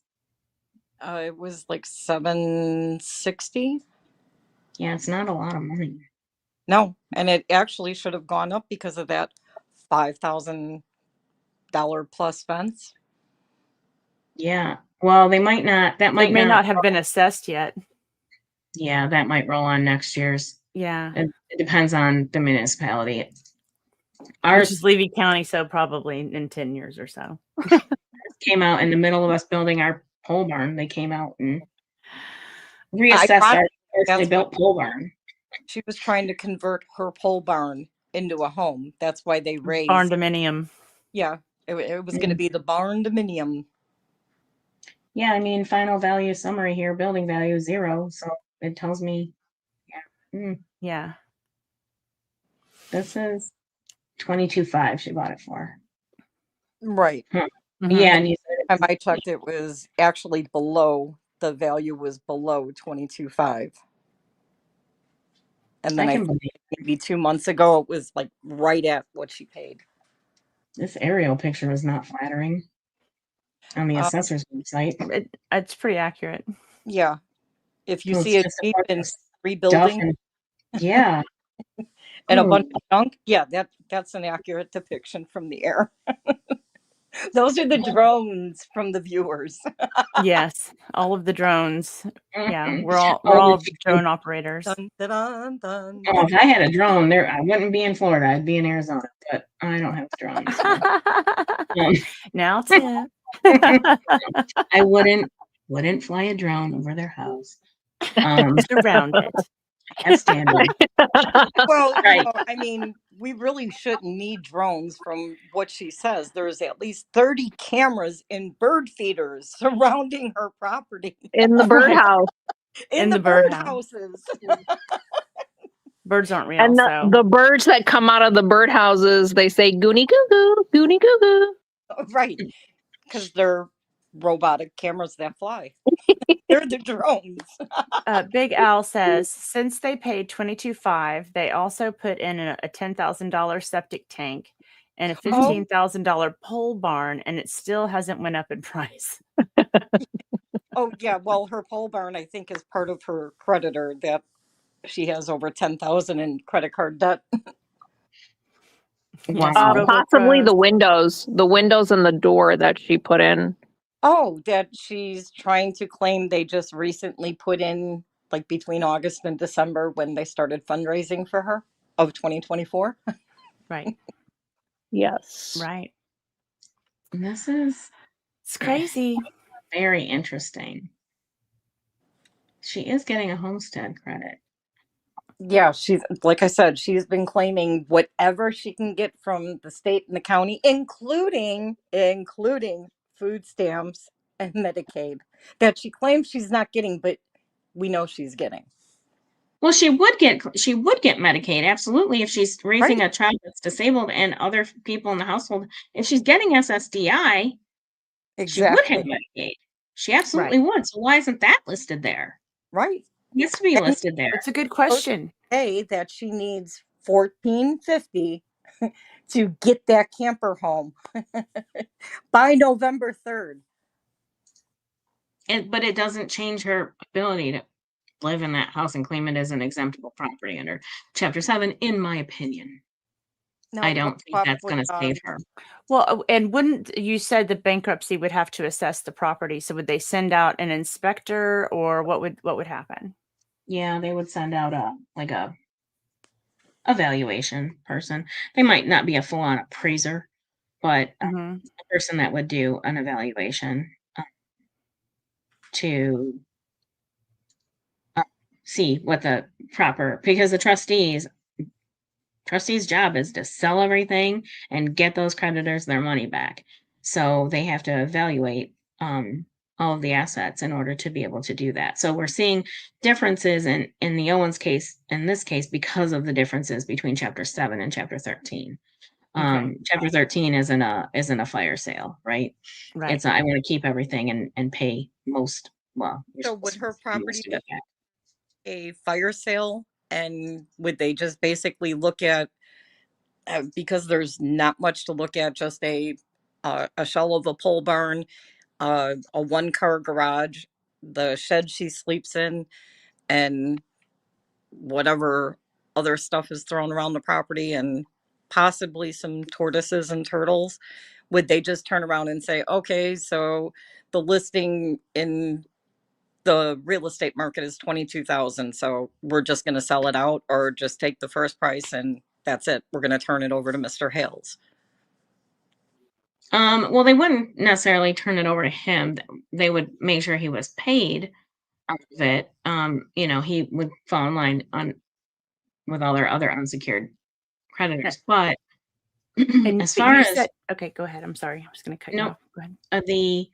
when your first part of your question with what's on the property, I don't know how much that adds value to it, because it might add some, but I don't think it's a significant amount to make the property jump in value that much.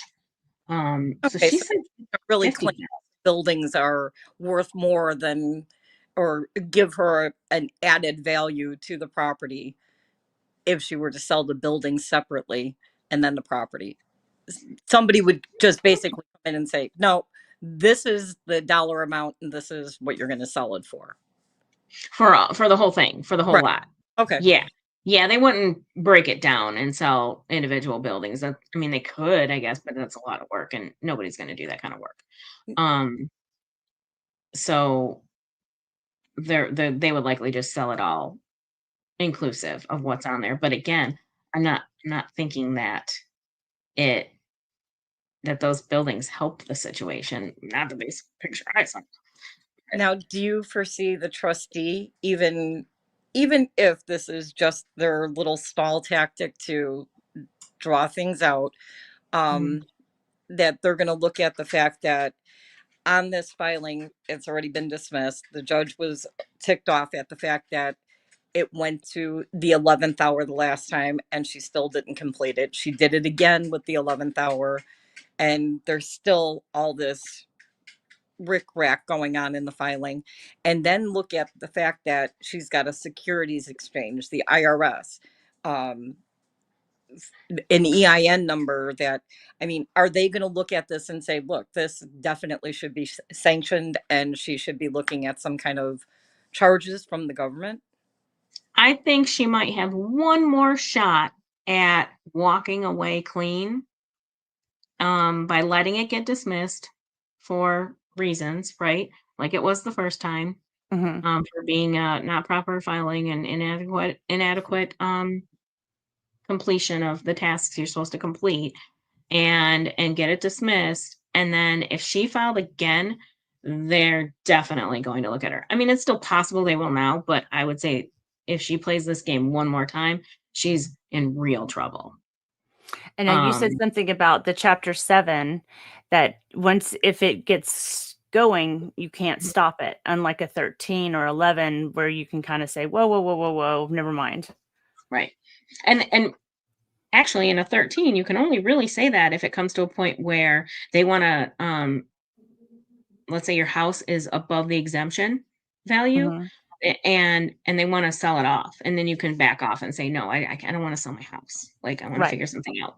Right. So that you have to have good reasons to even cancel your 13. And from what I understand, chapter 7 is very difficult to just walk away from voluntarily.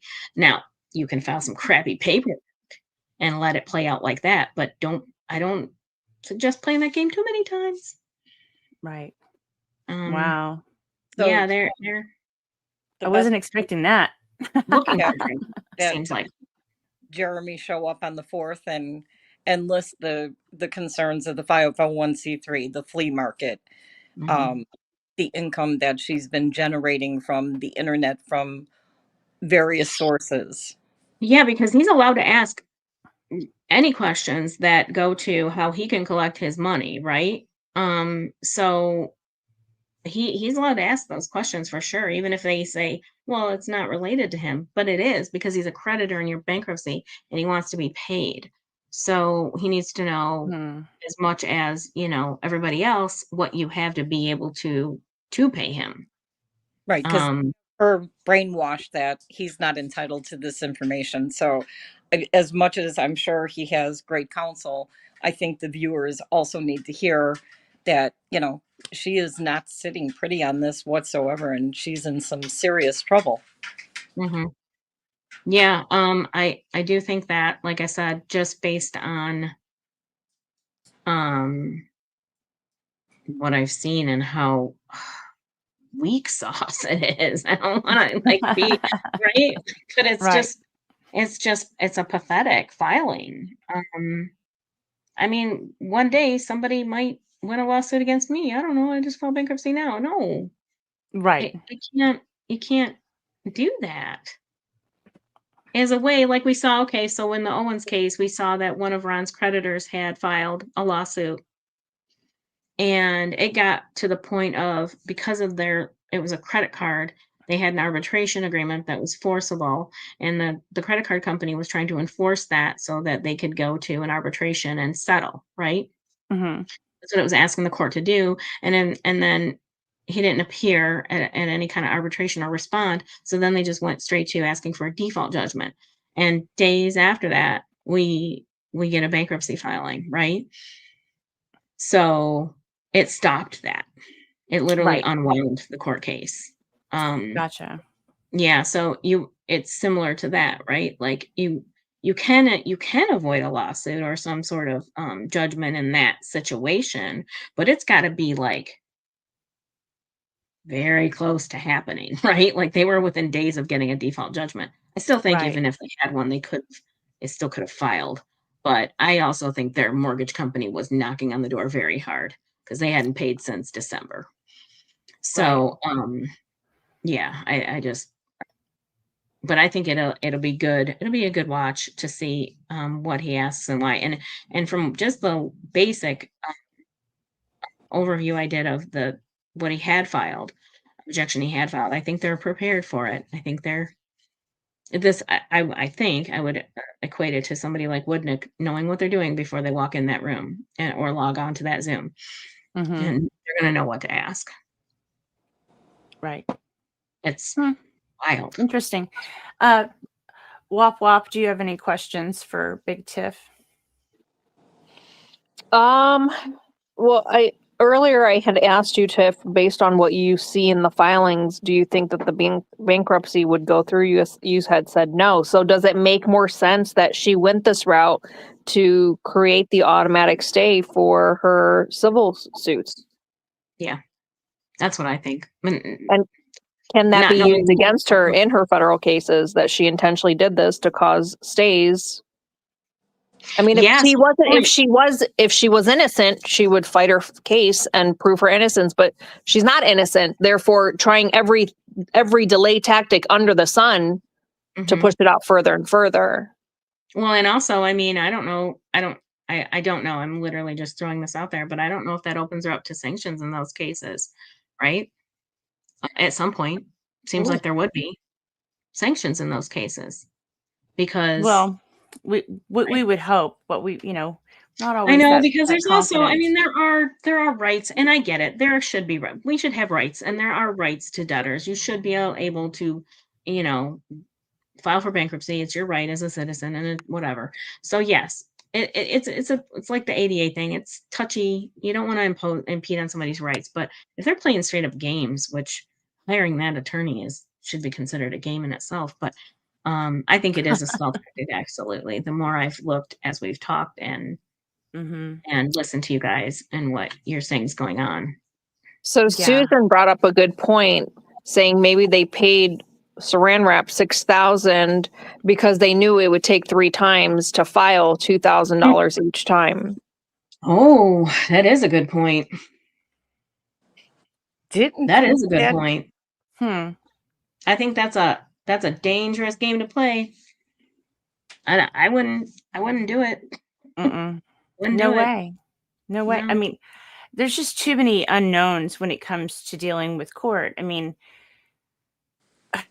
you're putting so much faith in a judge or whoever's looking at it, a magistrate or even an umpire in an arbitration. You're putting a lot of faith in somebody, you know, that's going to decide a major part of your life. Mhm. And Well, and I mean, in this situation, you've got two of those people. You've got the trustee mm-hmm. and Oh yeah, the trustee. Yeah, the trustee makes money based on what they collect and sell too. So Oh, that's a also, secret. the trustee did try to withdraw from this case before it was dismissed. Yeah. Really? Yes. Yeah. Oh, that's not good. Because of unpaid fees. Yeah. Oh, that's not good. And she did Huge. She did say that she would not entertain to reinstate it unless those fees were paid. Oh, this is not going to end well for them. I didn't know that. This is not going to end well. This is not going to end well. And according to Pacer, there's no proof of those fees being paid prior to this fourth hearing. But they did about the class she took. Does the court have to rule that or judge that as a valid class, even though it's entered? Do they determine if that was the proper class or if it was improper? Or I think it's a certain link you have to go. Sage Personal Finance, a provider approved by pursuant to, yeah, it's an approved company. Okay. Yeah, good question, but it's an approved company, so that's a proper certification. And it looks like it was actually certified by the person who runs that program. Hold on a second, guys. I want to look at one thing real quick here. So I had just printed the most updated docket today, not yesterday. Wow. Yesterday, not today. Oh my gosh. Somebody help. I was trying to see. I'm guessing the order to reinstate the case means it was filed, that it was paid. I don't know. Mm-hmm. I don't know for sure, but okay, here we go.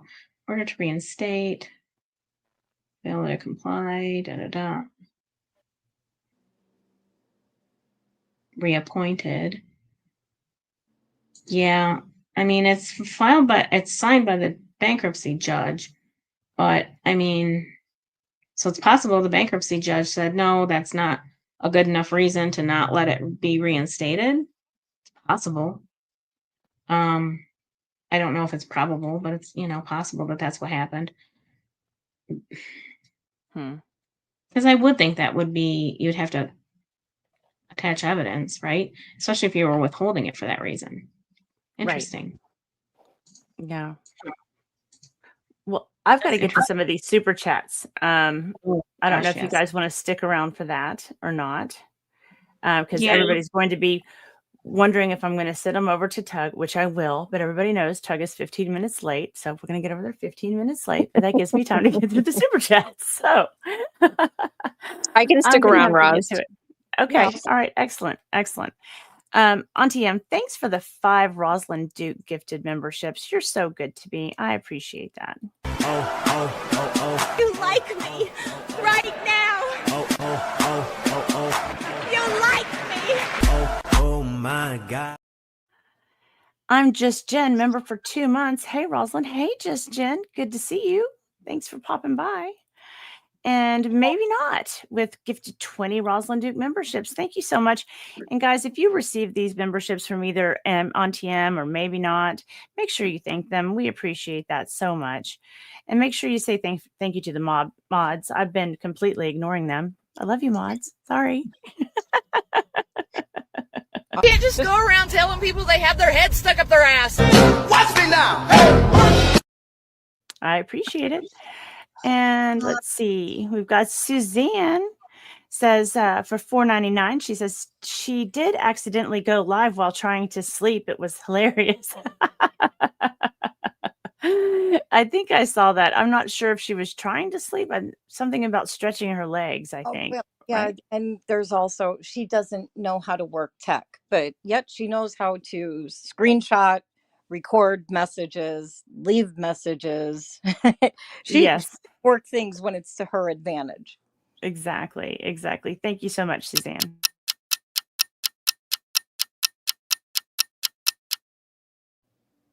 And let's see. Uh-oh, can't see the little star. Rickles, thanks for the 2. Mike credited you for sending it, if I recall. Yes, I did send it over to Law Talk with Mike, and he's always such a good sport. I think sometimes he wonders, he's like, what are you sending me now? But he is definitely a good sport. Thanks, Rickles. I appreciate it. And let's see, we've got JKD Buck, member for 2 months. You're awesome, Rosalind. Well, thanks, Buck. I appreciate it. And thank you again for being a mod. It's wonderful. L Flocking Lou is a new member. Oh my gosh. What have you done? Are you sure about that? Are you sure?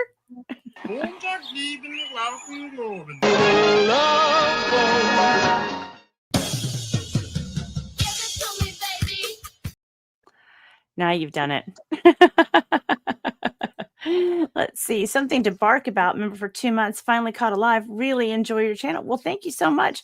I really enjoy getting to hang out with all of you. I was feeling kind of cruddy today, and I was like, oh, I'll go on anyway, because at least I can feel cruddy with you guys. That's Or I right. can just Plus, we lay have around feeling cruddy. a hopper. Exactly. Exactly. Let's see. Where is it? There it is. Thank you for letting me be myself again. Thank you very much. And Auntie M, thanks for the. I'm sorry? Did somebody say something? No? No. Okay. Auntie M, thanks for the 10. What will the court do if she doesn't list all her assets and says it belongs to her daughter or the 501c3 if the money has been commingled? Good question.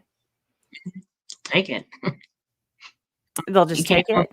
You can't commingle money like that. It makes it subject to, I shouldn't say they'll take it. They can take it. It makes it subject to possession. Ignorance is no excuse for not understanding the law, basically. It would matter Gotcha. because she named the child as part of one of her lawsuits as a plaintiff. So she did that? Yeah, her and her And they lawyer didn't listed the child like as it. a plaintiff. Yeah, they're suing on behalf of the child. And The he's child looking can't. to other cases trying to find lawyers to sue for the child. So this poor 5-year-old is going to have a credit. Well, she probably already has a credit record, in my opinion, allegedly. But yeah, she's going to have a judgment against her before she could even write her name. It's not enforceable, and she can get it removed. But the only way that you could do that is to have a probate case opened, a conservatorship opened on her behalf, and then the conservator could bring the case as the estate, estate of versus. But you cannot list an individual child on a lawsuit. You just can't. Right. People do it. People do it, but they get stricken. Right. Thank you, Auntie M. I appreciate that. Go bananas, go bananas, go bananas, go bananas. Lean to the left, lean to the right. Peel that banana, take a bite. Calvin Stover, thanks for being a member for 3 months. Hello, Rosalind and everyone. Thank you so much, Calvin. Glad you're here. Glad you're sticking around. And Sister Sal, wait a minute, did I get the right one? They jump around sometimes. Yes, Sister Sal gifted 5 Rosalind Duke memberships. Thank you so much. You guys are too good to me. Way too good to be. How do you sleep at night knowing people don't like you? With no underwear in case they want to kiss my ass. Oh, that was the wrong one, but thank you. I love it. Nothing everywhere. Sleepwatcher, thanks for the 10. Hi, Rosalind and crew, lurking from South Dakota. Well, welcome. Interesting group conversation tonight, or goop conversation, I guess. Words are hard. Yeah, it is an interesting conversation. I like to hear other people's opinions and not just my own. Imagine that. Oh. Thank you for letting me be myself again. Thank you very much. And Dan Davis, thanks for the 2. Oh, Ruby, don't take your lies to town. You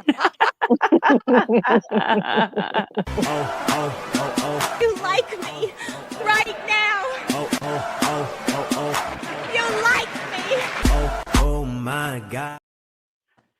And Terry, American Woman Thrifter, when is LP's deposition, and is it in person or is it on a stay? I don't think I know the answer to that one. Her deposition was scheduled for yesterday, but because she refiled, it got postponed till a later date. I don't believe there's a confirmed date. That stinks. But yes, it will be in person, and it has to be at the Levy County Courthouse. None of this Zoom shenanigans that she pulled last time. Yeah. Well, thank you, Terry. I appreciate the 5.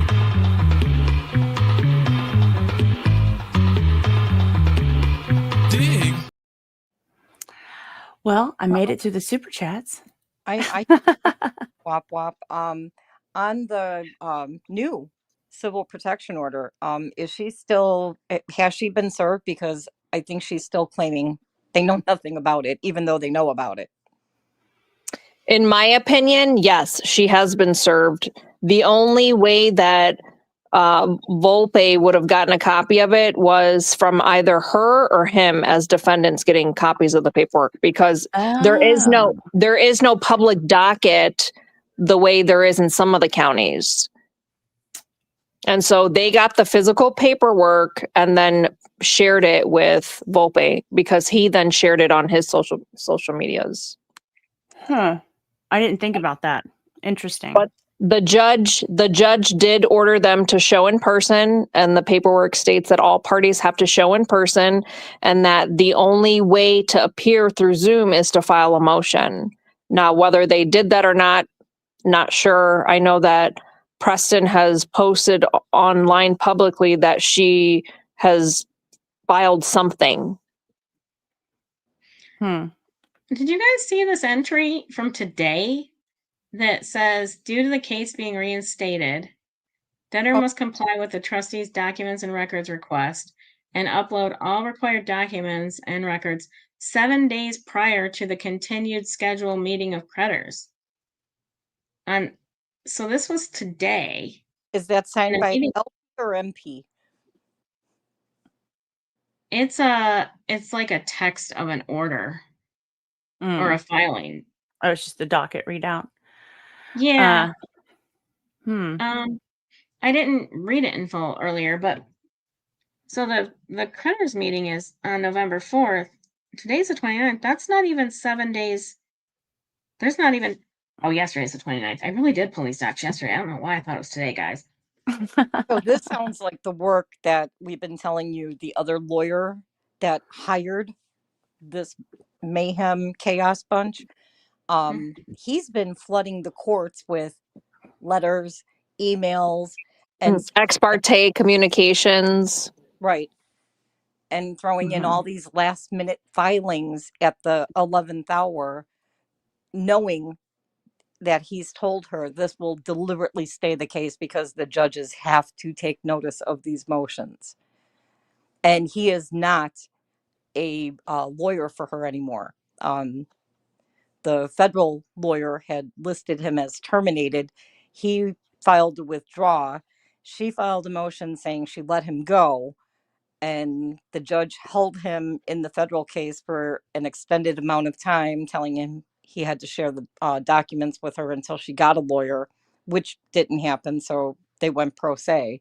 But this lawyer is actively participating in all her cases. He is the mouth of the snake. So what would you consider that a little bit of perjury, just a little minor perjury when he told the courts that his client's discharged?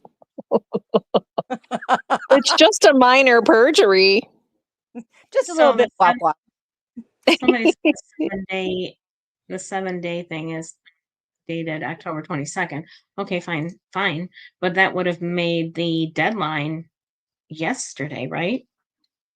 Isn't Right. that If it's 5 to 7 days, it should be filed. I'm assuming 7 days is not business. It's just 7 days. So 1, 2, 3. So it's Tuesday, the 4th. It would have been the deadline for that would have been yesterday. Oh, That's interesting. Her bankruptcy attorney, as we know, likes to say that because he can't use the e-portal, e-portal, he doesn't know how to get the documents to the court. I guess FedEx and walking them. Couriers are not available in Miami. It specifically says upload, but okay. I mean, it's text from the document. I thought I pulled the actual document. I guess I didn't. So wow. Okay. Yeah, I just noticed that. Yeah. I also, oh wow, I'm dumb. I also realized why in my head for a minute it was dated 10/29 because that's the day I printed it. Oh. That's my heart, right? So it was dated the 25th, right? The 22nd, I believe. 22nd. Okay, on Pacer. Okay, thank you, Turtle Hurdles. So yet another paper to look into for the 4th. Yeah. Well, I mean, if that hasn't happened yet, the docket could be slow updating, right? Then yes, it's because his office is a toilet. Well, it's hard to file paperwork in a toilet. Documents, go through the sewer system, circulate through all that sand and soot, and regurgitate up in the court.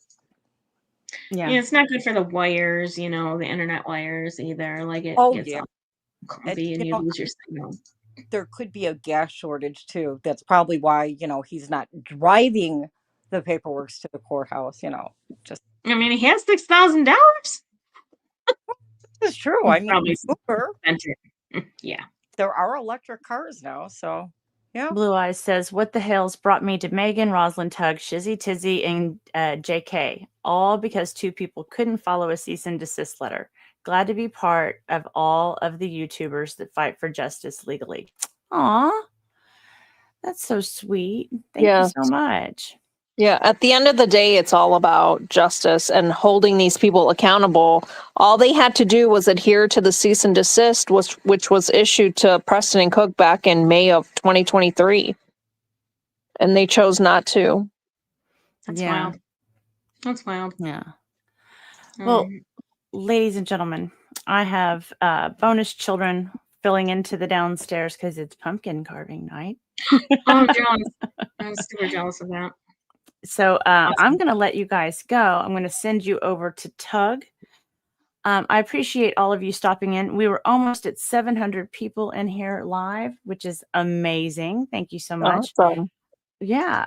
So do the YouTube-y things or don't.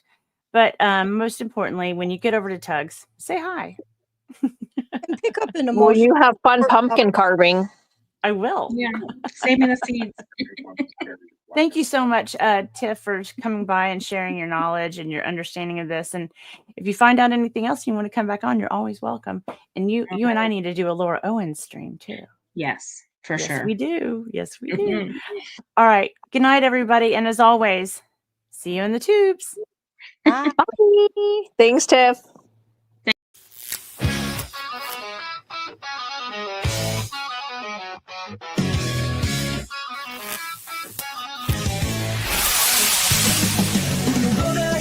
Shorter and the past is gaining ground. Don't you freak out or fall in love. Let laughter be the sound. Why the hell not? If fun's not in your plan, laugh your way out, take a stand. Live life while you can. Laugh your way out. Don't let fear take control. Freak out. Remember, laughter saves your soul. Laugh your way out. Find joy in every